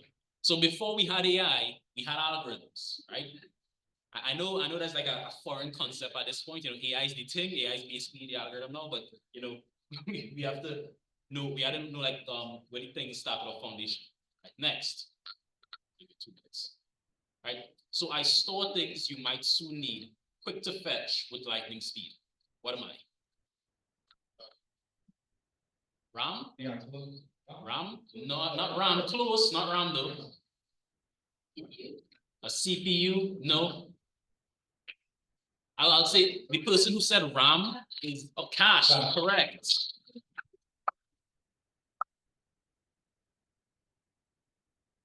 Right. I just take like notes of who answered. Right.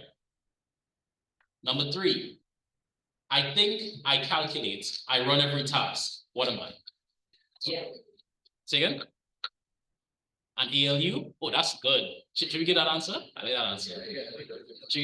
So like, technically this is the CPU, but the ALU is a unit within the CPU specifically for doing logical tasks. So that's a good answer. That's a really good answer. Right, next. I remember now, forget later. When power's gone, I'm just a creator. What am I?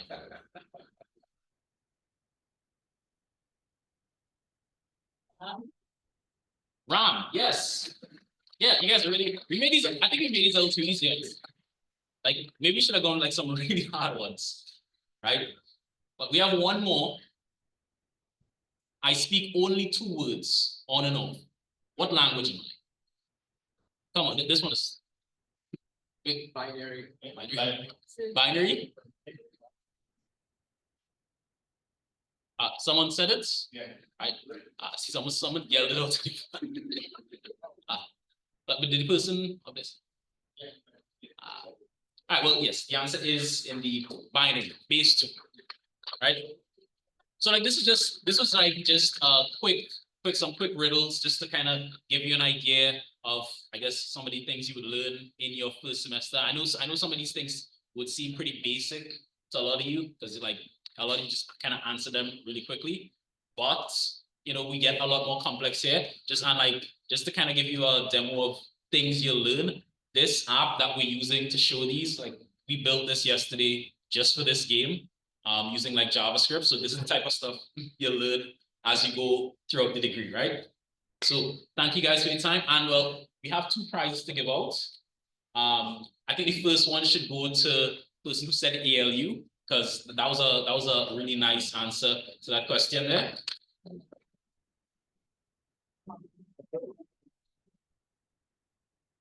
And I say the second prize should go to the first person to answer a question.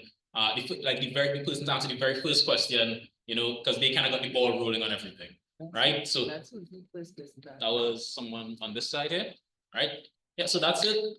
Thank you guys for the time, and we'll look forward to seeing you throughout your courses in the upcoming week.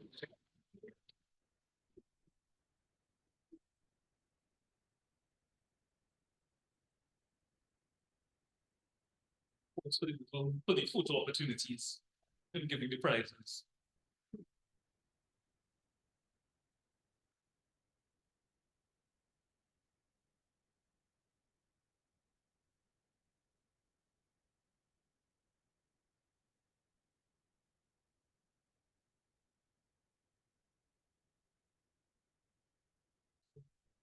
Moving on to the program, I would like to introduce myself. I'm Gavin Klugen, Senior senior research technician. Sorry, different role this morning. So I apologize for that. Senior research technician for the Department of Computing and Information Technology. I am one of those technicians that hide in the background. So you don't see us, just ensuring that the hardware is working for you all students as you enter our labs and for the staff supporting the department. We have a bevy of machines available for you. We have Computer Science Lab 1, which has 38 machines, and Computer Science Lab 2, which has 51 machines. These machines are mostly modern, not all. We are in the process of upgrading them, but they are all capable machines, i5s or the most recent i7, most recent i5s or some older i7s that we're now upgrading to the newer Gen i7s. So you'll get to compile programs with ease for most of the time. Now, if you're failing your compilations, it's not necessarily a hardware problem. Check your code, right? So beyond that, we can't help to sort those problems out. We have in those labs, we have facilities available for all of you for your classes once you're grouped. Try not to overburden the labs. Yes, you might be excited to sit in Dr. Manohar's class or anyone's class, or you want to sit with your friends. There's a limit to the capacity of the labs. Stick with your groups so we don't overburden the labs. It becomes a safety concern, rather, once we have too many students in lab. You are welcome to bring your laptops or your iPads and connect to the Wi-Fi. I'm sure you all would have connected to SDA test already. Yes? If you haven't, you can get online, enjoy yourselves responsibly. I'm not looking at anyone in particular. We also have a study lab that we share with the Department of Math and Computer Sciences. Math and Statistics. Yes, we used to be the Department of Math and Computer Sciences years ago. We are now DCIT and DMS, right? But we share the lab with them. It's called the MSCIT Projects Lab. You can, if you do not have computing resources at home, you don't have a laptop, or you weren't able to get computing resources from the library, which you can apply for if you don't have a laptop available to yourself, you can come and do your projects in that lab. If you have assignments to do, you have whatever it is that you have to get done, you can come and do your research in that lab. Also, apart from that, we have Dr. Vijay would have shown that we have a mini data center where we do a lot of our background processing.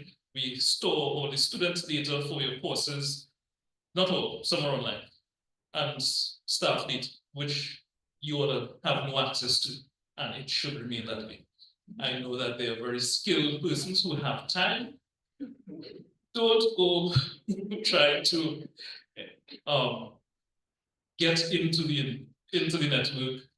We do have a very capable computer information technology support system at CITS who will see intrusions through the network.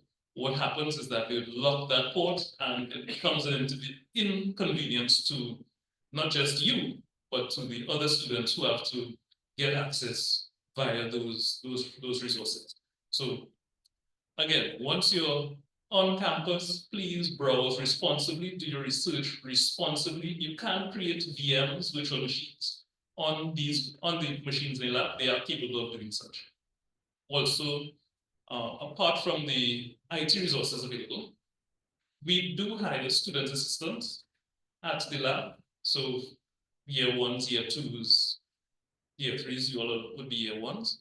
You can apply through the Department of Student Services, the SSD, and get employment, not just with us, but also anywhere on campus once there are spaces available. Thank you very much. We would like to start the liaison committee matters with Mr. Nicholas Mendes.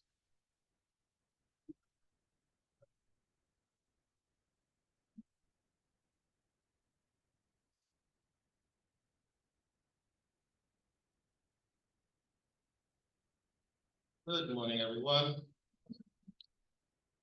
I'm here to share with you all today some information about one of the various engagement mechanisms we all have as students with the department.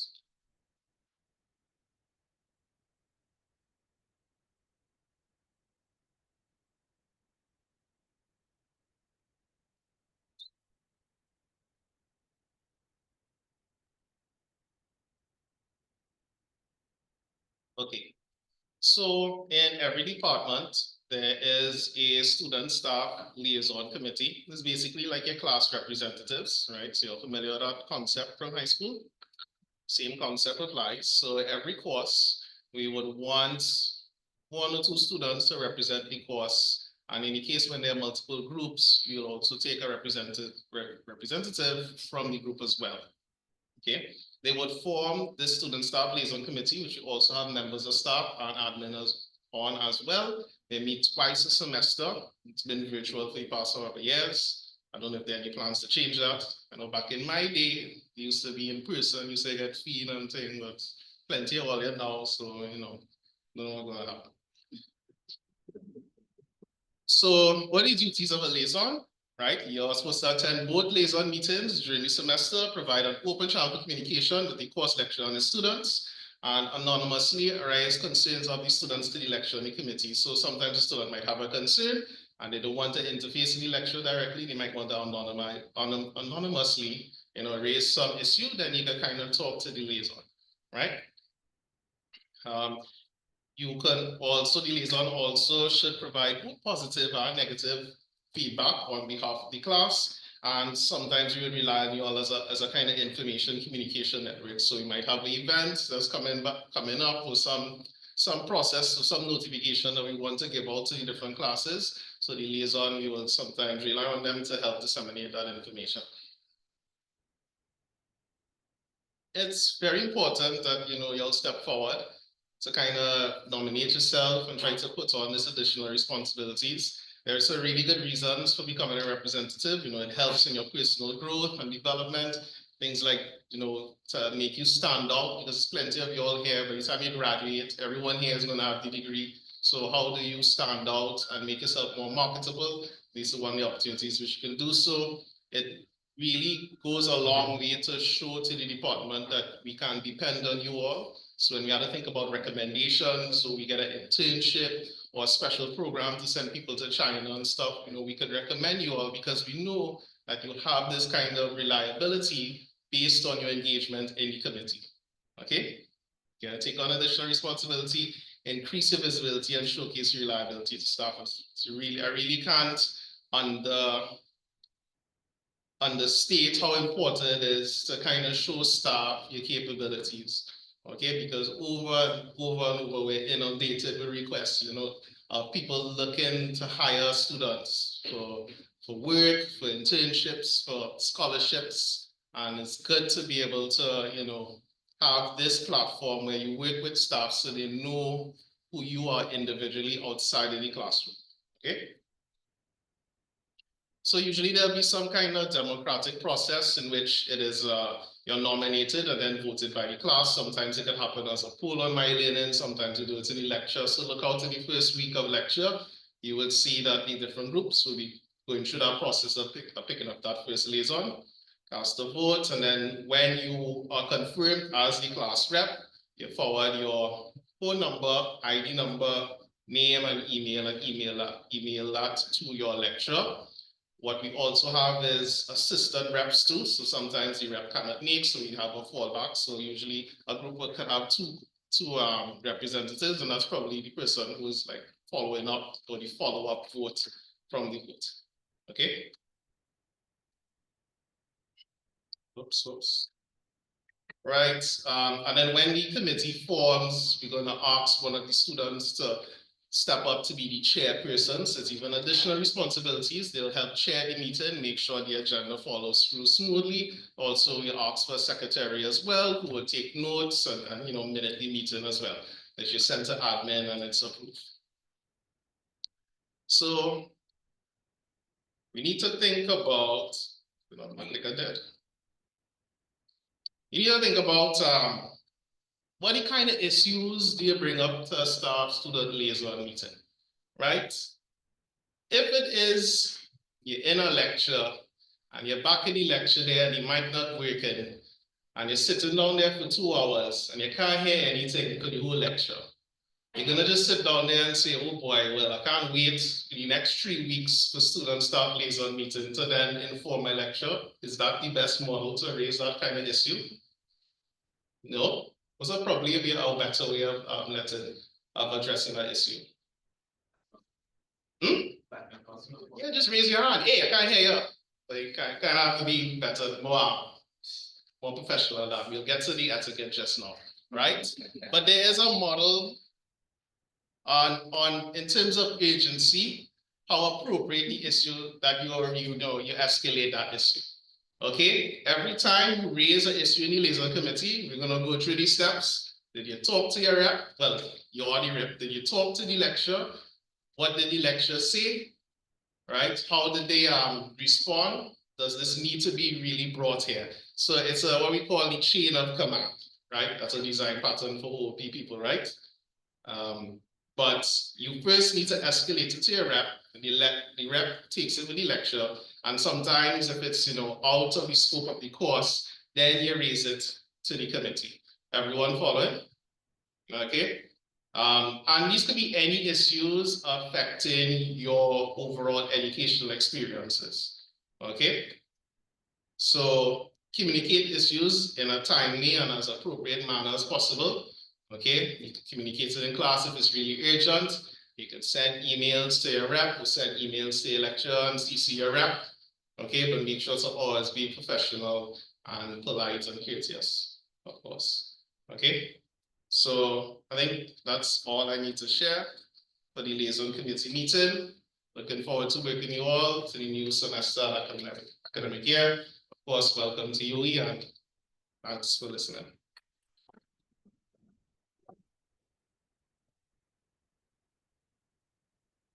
Thank you, Ms. Mendes. We now invite Ms. Sharida Mohammed to the platform where she's going to speak on communication etiquette and classroom.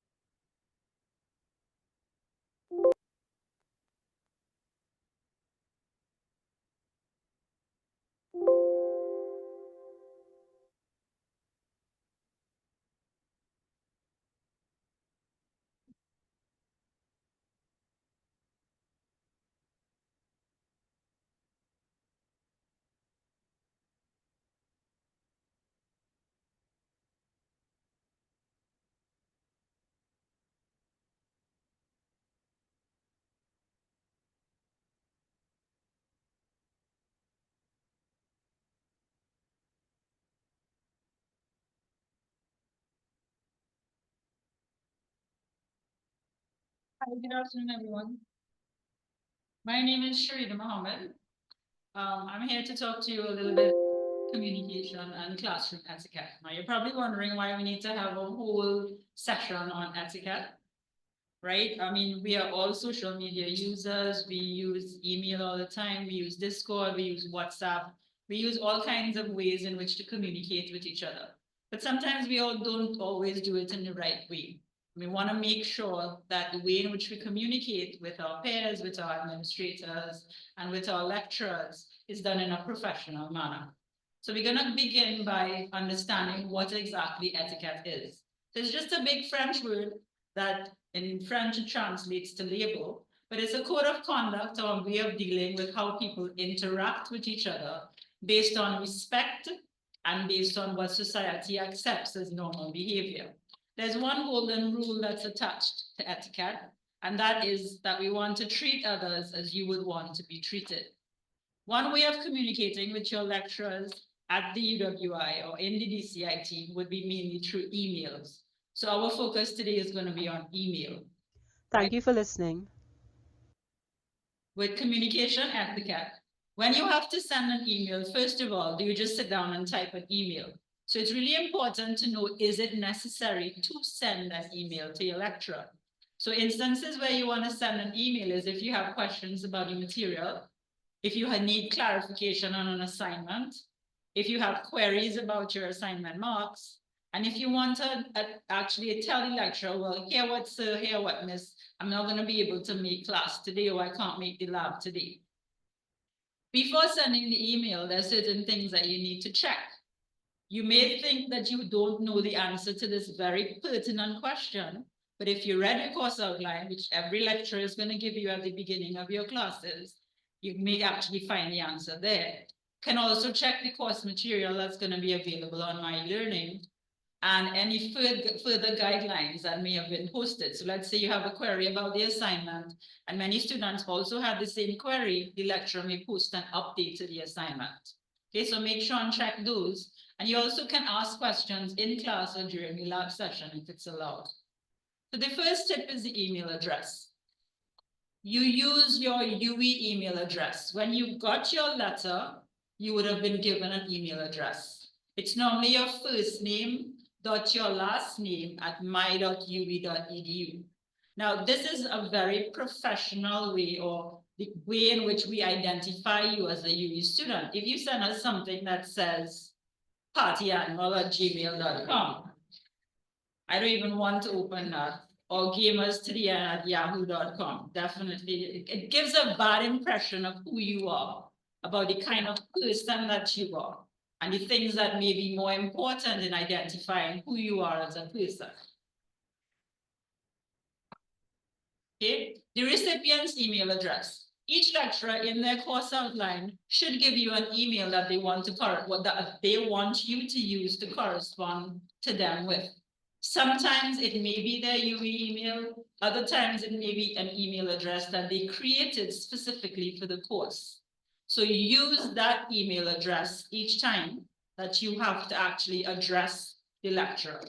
If the lecturer says, yes, you can go to the directory on UWE's website and you can use that UE assigned email, then go ahead and use it. Otherwise, visit your course outline, right? The third one is this subject.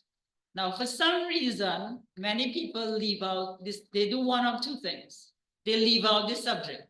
So in your email, you'll see subject. So the subject, what is a subject? It's something that tells you what the email is about. So if you leave it out, I don't know why you emailed me, right? Another thing that happens quite often is that many students type the entire email in the subject line. So that subject line contains dear sir, X, Y, and Z happen, thank you, best regards. So the subject contains all of it, right? So your subject line should be something that's informative to the person that's going to open your email. It should give a little description, and it should be short. Generally, a lot of lecturers tend to teach a lot of courses, and they may use the same email address. So mentioning your course code and what group you may belong to may also be very informative. So some samples might be Comp 1601, Group 2, which is my group. So those of you that, well, everybody here is doing Comp 1601. So you're either going to be in Dr. Manohar's class or my class. Your ID number, the assignment, and the purpose of it. The greeting. So how do we greet each other? Especially when you're going to greet the lecturer. You have to set the tone for the email, and you have to use a proper greeting. So I've had students who say Rita, because my name is Sharida. So they think that referring to me as Rita is fine. Or they'll say, here, this is miss. Right? Now, that's a big no-no. Right? So you need to use a proper greeting. Good morning, sir. Good day, Dr. Manohar. Hello, Miss Mohammed. Always be polite and set up that particular tone that's going to show respect. Then we have the response time. Now, you send an email, let's say it's 12:09. You're expecting a response. What time? How long do you think it's going to take to respond to that email? 12:30. At least you're giving us some time, right? Some students will send an email at 12:09 and 12:11. They're going to tell you, Miss, I sent you an email. And they're going to send you another email to tell you they sent you an email. And then 15 minutes later, you're going to get another email. What you need to keep in mind is that, let's say this class, the last numbers in this class was over 400. And if 400 emails are coming in, you can't expect to get an immediate response, right? So you need to give, like, let's say sometimes a day, 24 hours before you get a response. Sometimes you can probably go to the lecturer's office hours or a lecturer's office and get a response to whatever you sent in the email, so that there's no need for him to respond, him or her, to respond to the email. Please do not use text, or do not use any texting in your emails. Type out the words. It doesn't take that long, you know. It really doesn't take that long. Just type "let me know" as opposed to LMK, right? And please, when I stands alone, it's capitalized. Okay? Right. The body of the email, you have to give details, but not details. So don't ask ChatGPT, generate an email to my lecturer about my grade not being what I thought it was, what I thought it should be.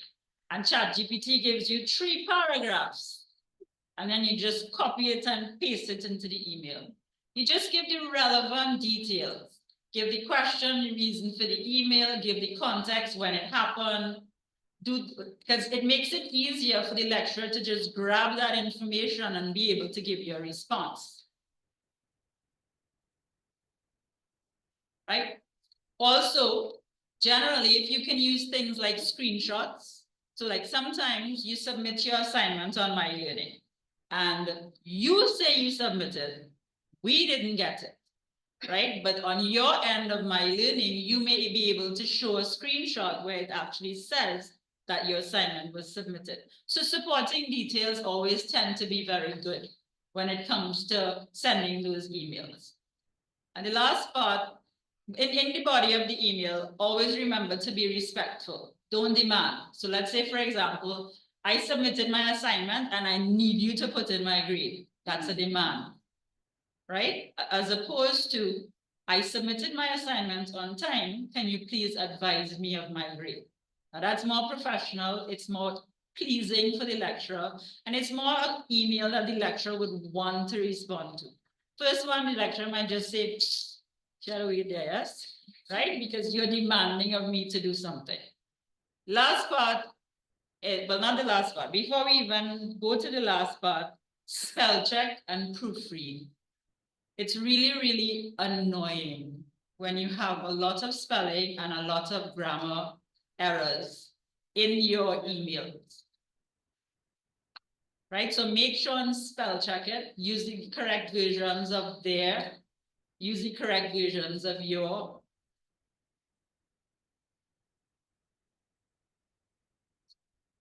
Right, so an example, and the last part would be own your email. So if you own your email, you sign your email. You say, this is what I have to say. This is true, and this is exactly what I want to know about it. Use a greeting, respectfully, kind regards, put your name and put your ID number. Okay, remember the subject line will contain the course that you're dealing with. Right, so just an example of all of the correct elements. We have a descriptive subject. We have a proper greeting. We have the reason for the email. We have some sort of context where some error occurred. And then we have supporting evidence by the picture that's attached. And then we have proper regards. Okay, so communicating with your lecturer has to be done professionally. Now I'm talking about emails, but this also happens when you're in class with your lecturer, when you are meeting them for their office hours, or even if you're meeting them on the corridor, right? You need to be respectful to them at all times. So we're moving on to classroom etiquette. So here's my first question. Can I arrive late to class? What do you think? No? Think about it good. I had one of my lecturers when I did my degree. After 5 minutes, he locked the door. Right? You could not come in after 5 minutes. Right? So can I arrive late? It's not recommended that you arrive late, right? But things happen. There's unexpected traffic. An emergency could come up at home. Getting up late is not an reason. It's not an excuse. Right? So, but if you're gonna come in late, one of the disadvantages is that you're going to miss the essential information, because remember, when a lecture starts, that material at the beginning of the lecture is going to continue throughout the lecture. More and more stuff is going to be added to it. It also disrupts the class when you enter. So let me just give you a short story. One of the classrooms, the door sticks. So every time a student enters the class, they pull and they pull and they pull and they pull, and then I have to stop my lecture and open the door for them, right? So the whole class gets disrupted at that point in time. So if you have to reach me, try to enter with minimal distraction, and please do not walk in front of the lecturer when they are teaching. Walk to the side or find the closest seat that you have to sit in. Next question. Can I leave class early?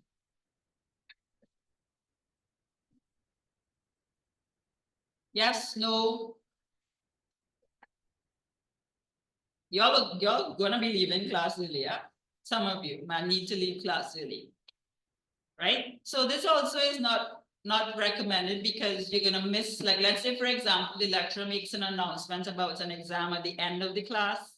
You're gonna miss that, or the relocation of the class the next time, or that the class will be held online. You're gonna miss all that information. It's also disruptive because you make noise, packing up all your stuff and walking down the step from one location to the other. Okay, and if you know you have to leave early, sit close to the exit. Sit close to the exit that you have, so that you can very discreetly leave. And also, it's a good idea to mention to your lecturer, well, sir, I need to leave class early. Right, can I miss class? I'm seeing some people shaking their head, another person shaking their head. This is also not recommended. Of course, there is this great big myth that classroom attendance is not taken in university classes. Wrong. UWI has a mandatory 75% attendance requirement. If you don't make that 75% attendance, they could debar you from doing your exams. Right? And that doesn't mean you come, you sign your register, and you pick yourself up and you go. It don't work that way. You have to stay for the class, right? If you know you have to leave early, maybe transport is coming a little bit earlier for you today, or you have an appointment you need to get to, be courteous and inform your lecturers beforehand if you're going to be absent, and get the notes from your classmates and visit the lecturer for clarification. Can I ask questions in class? Absolutely ask questions at any point in time in class. However, during the lecture, you could ask questions. After the lecture, you could ask questions. You can go to the lecturer's office hours. You could request an appointment with the lecturer to ask any kind of questions. But please raise your hand. Don't just stand up and start to talk, right? Please be, once again, be courteous and raise your hands. Can I use my phone in class? Some lecturers may actually have activities that they would send to you on your phone, so that you need to use your phone as part of the class. But generally, this is something that you don't do. Your phone should be on silent.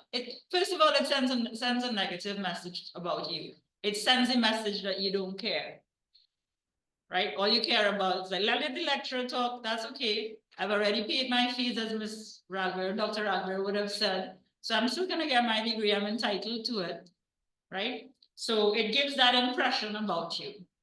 If you do have your phone with you, make sure it's on vibrate or it's on silent. And if it's necessary to take a call, discreetly leave the classroom and take the call.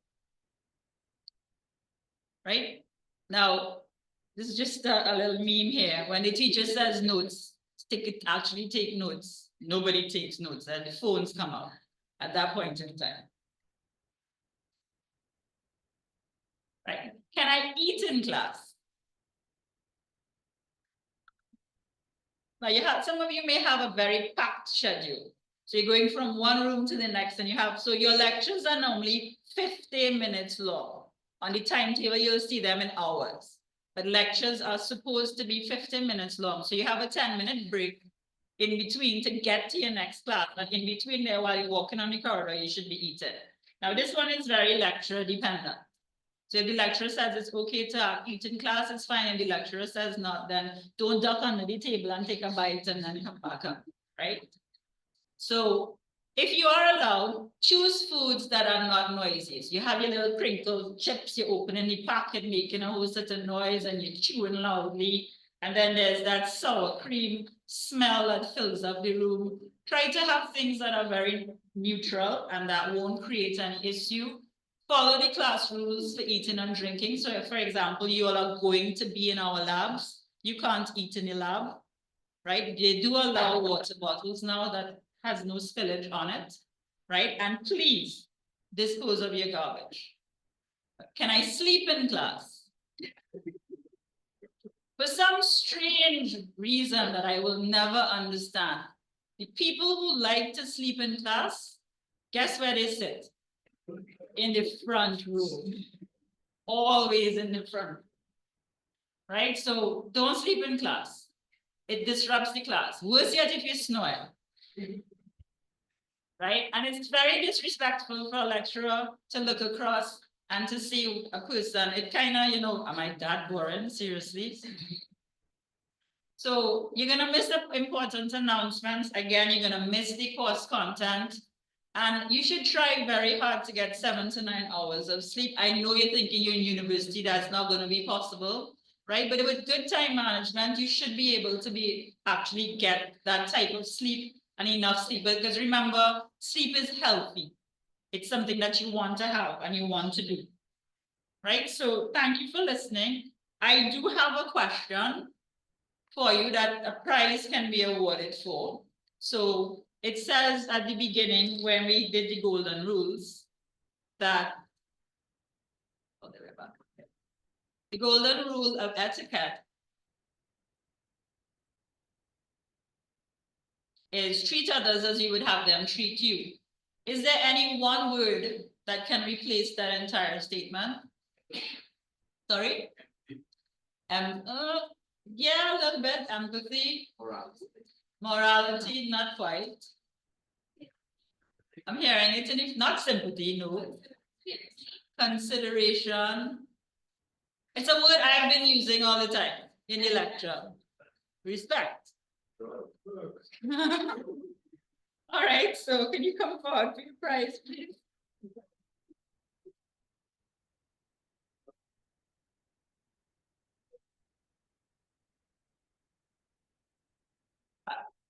Chris, I just want to come in. Right, so everyone here has to do Comp 1601 as part of your course.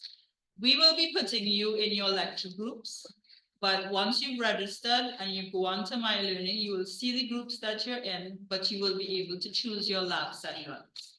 Okay, so just keep that in mind. All right, thank you for listening again.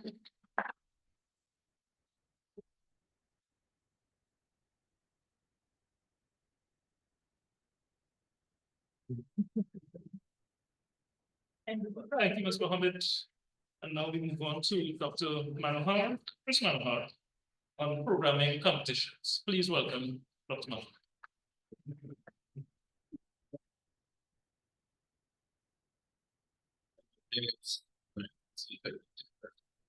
Yeah, I'll try to be brief.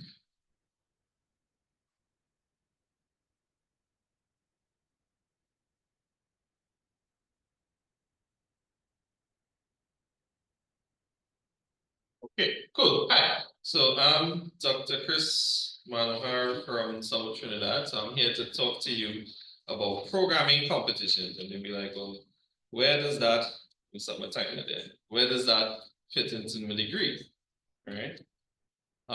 So before we get going on that, I have a question for you. Can anybody tell me what is computer science and information technology in one word?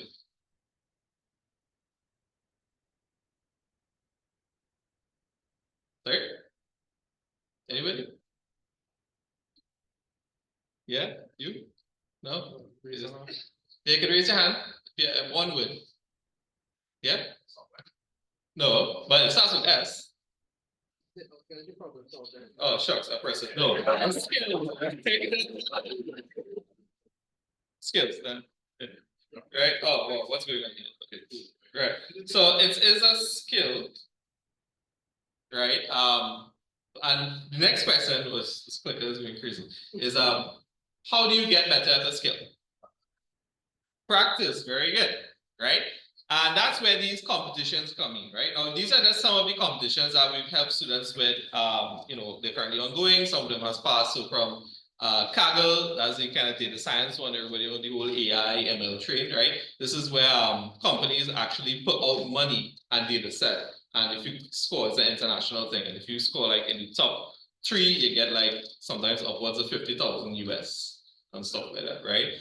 Then you have the other lower level, I want to say lower, you have different tiers, right? Just like the Olympics, you have like a local thing, then you have like the national, then the regional, and then the world, right? So like the hacker rank, that's a world kind of thing, top coder. They also have different divisions, right? We have the Google Code Jam that's go on, we had Tether's Code Jam in the past, Imagine Cup. We have our DCIT runtime, Dr. Vijay had mentioned earlier, and that's one that we run through the department. Right, and that's really geared to kind of get you going at the beginner level. And then there is the ICPC. So this one is the actual official Olympics of programming for university students. It's called the International Collegiate Programming Contest, right?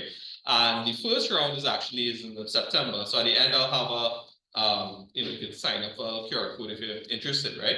But the point is, you have all of these things that are there, and they give you that ability to practice and demonstrate your skills, right? And this helps you stand out from the crowd because everybody's graduate is going to have a degree, right? So you have these staff liaison committee and have these things to show that if you really, an interviewer told me this once, and really nice words of wisdom. So when you go to an interview, everybody's like, oh, I love computer science, I love information technology, right? But if you really like something, nobody had to tell you to do it. So the question now becomes in the interviewer's mind, well, what have you demonstrated that you did beyond the class? Beyond somebody telling you to do this thing that you claim to love, right? Nobody had to tell you to go and play League of Legends or Call of Duty or Smash Brothers or something like that. You just do it every minute that you could get your hands on. So the same thing applies here with the skills that we teach you, right?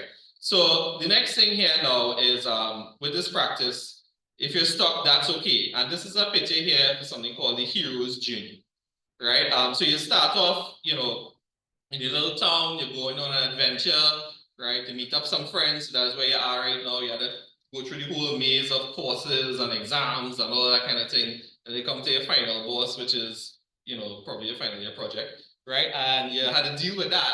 And then when you finish that, you're going to get the reward, which is a nice job with a big paycheck and this kind of thing, right? But the thing is, as you go through this, you're not alone.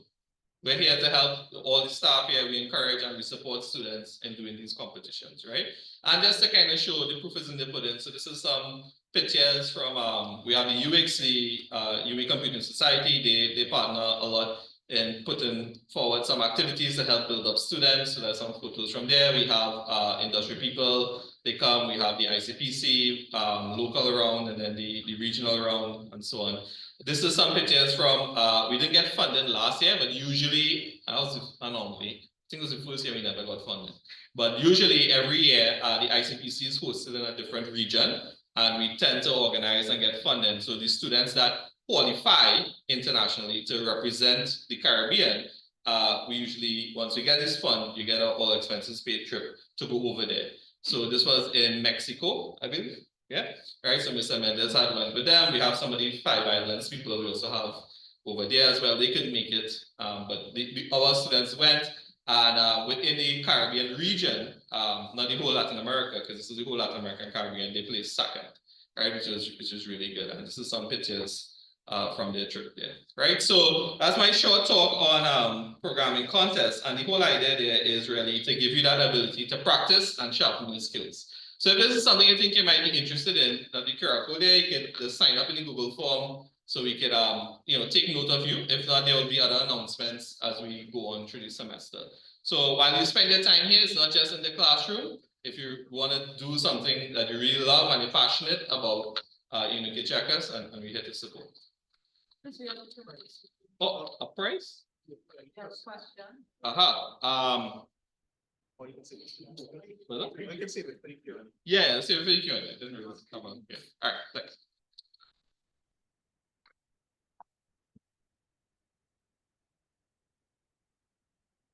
Thank you, Dr. Manohar.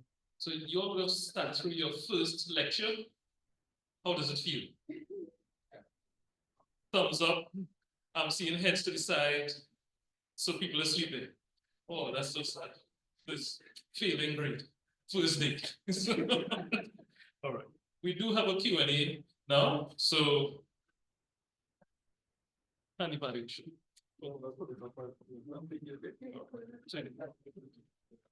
Anyone has a question?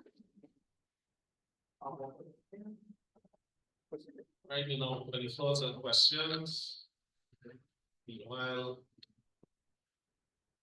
I don't know if this will pick up in the I don't know if this will pick up on this projector. See if you can scan this if you have internet access. Just have a short survey here, but of course we will also email it to you all afterwards along with the recording of today.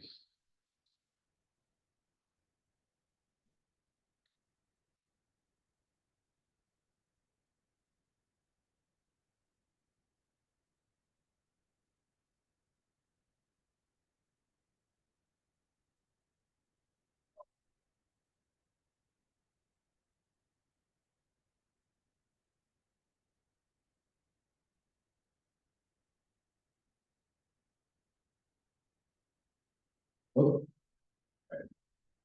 So good question. For some classes, those classes, remedial classes, or could we take those classes periodically? Yeah, good question. For the most case, and admin will correct me on this, summer courses are run remedially, and a remedial run of a course will only let you in if you already have an attempt at that course. However, sometimes you might run the full version of the course, which means you might have the opportunity to, do an extra work between that summer semester, but for the most cases, it's remedial. But repeaters safety courses. Okay, so it's a full run. Okay, so in summer we run. Students, they can. And students will often use that opportunity to get in an extra elective. So sometimes they might find themselves, oh, wait, to still need 3 credits at the end of the academic year or the end of semester 2. They will pick up extra course in the summer. For those interested, of course, we also have the internship program that gives you up to 6 credits. They're limited spots, of course. And its internship program is advanced level 3 course, right? So I don't want to see a bunch of young ones applying to internship. Some of you can't pull it, we can kind of slow it down, right? I think I'll just send anybody out there, right? So after internship, you have prerequisite courses. You have to do either come 2605 or come N4 2600 to be able to be eligible to take the internship course. Both are offered in the semester before summer, which is semester 2. Does that answer your question? Yeah.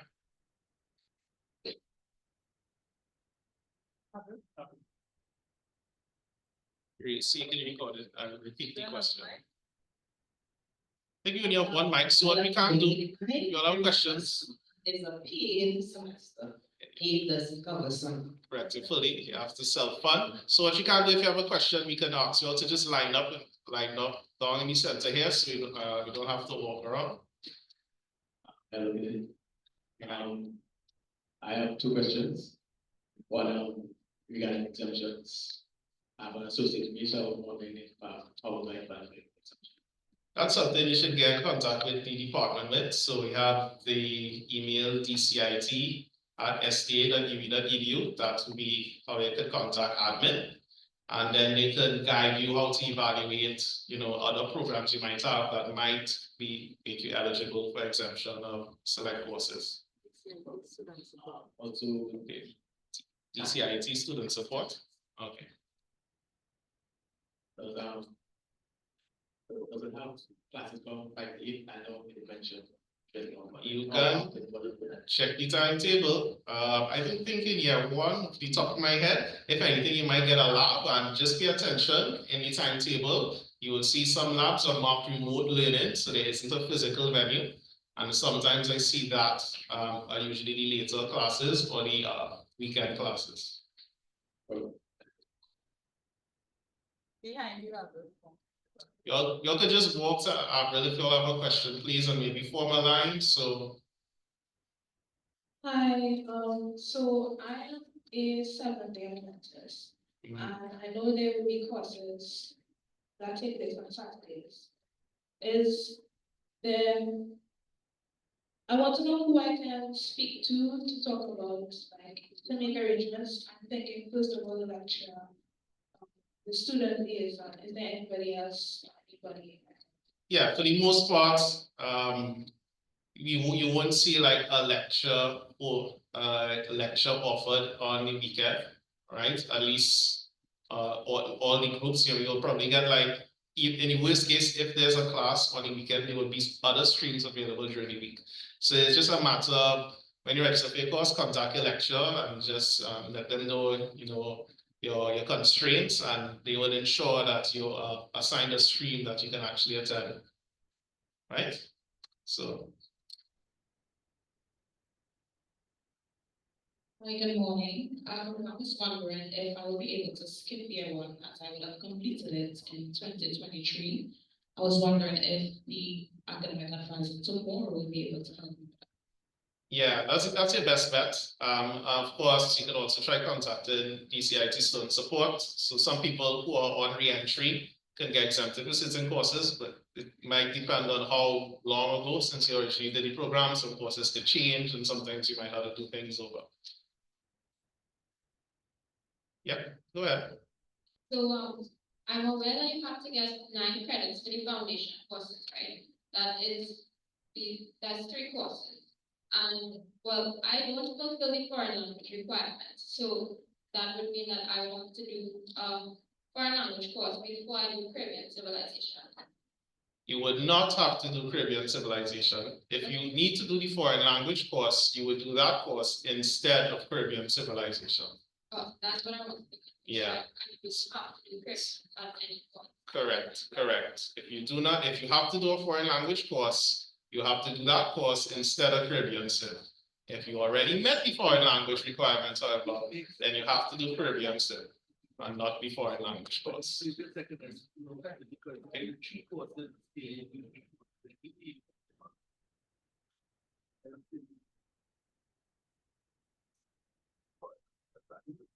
Did anybody get this code to work at all?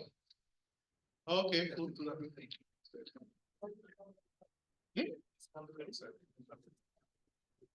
That's it.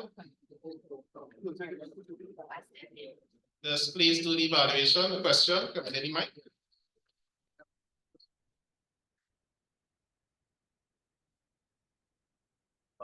Just when you spoke about the first question, exactly how does that entail? Something here with research, or instead of search with other companies? Yeah, an internship program, we could send you to companies. We could send, sometimes you might work here.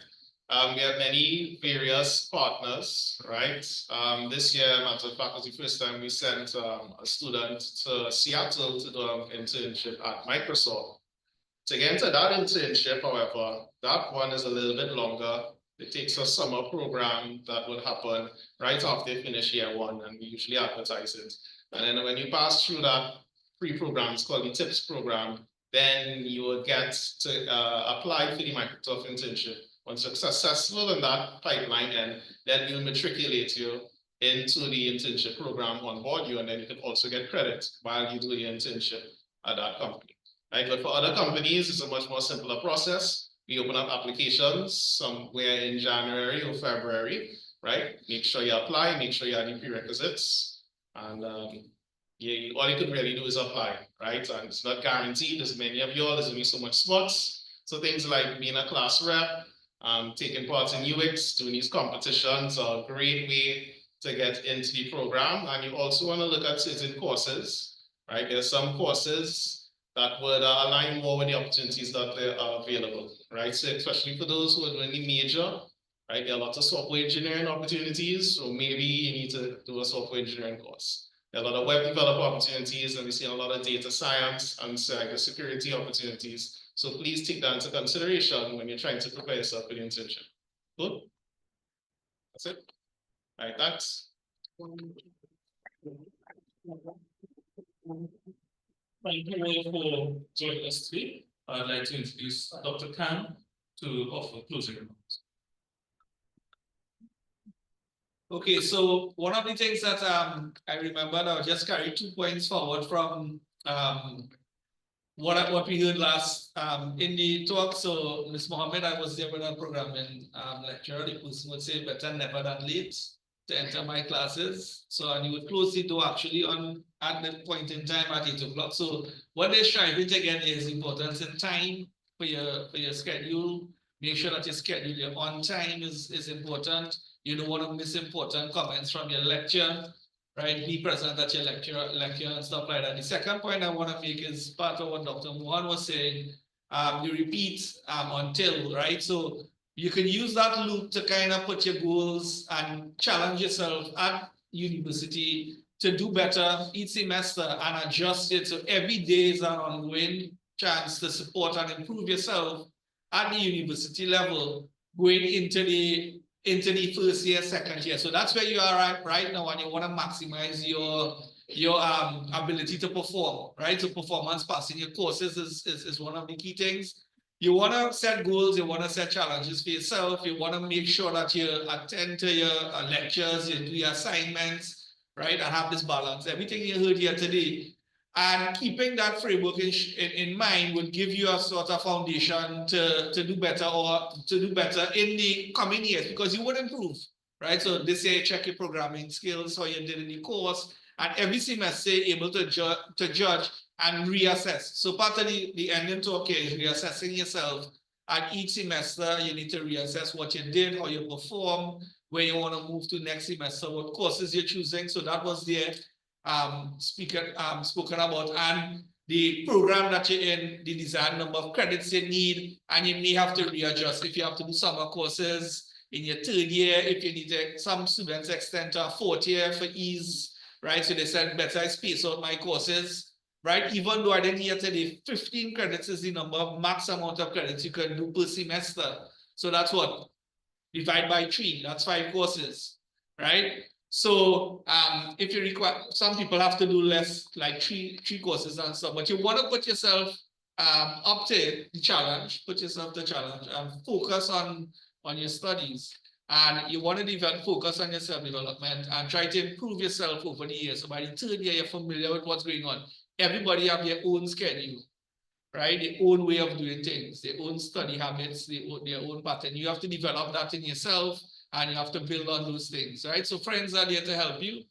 And I'm saying all of this to make sure that you're on the path to focus and optimizing the lecturers, the use of the facilities and your time here at the university over the next 3 or 4 years, right? So I'd like to thank everybody and I wish to see you all in the future, but I'm more of the year 2 and year 3 courses and masters and stuff, right? So I will see you all in a time, right? So you all take care.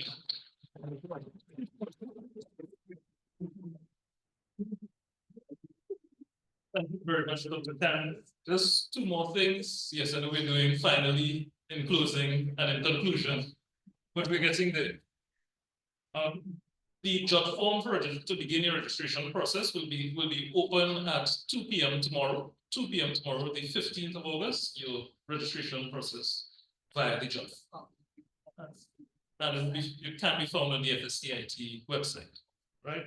Also, if you have any things that require clarification, email the office, contact them for any information that you need. Also, I've been told to make the office your friend. Don't rely on hearsay or gossip or what you saw on WhatsApp. Go to the office, go to your lecturers, get the information directly or via your student reps. Again, thank you all so very much for coming out. It is lovely to see all of you, and we look forward to working together as you move forward in your academic endeavors. Again, thank you so very much.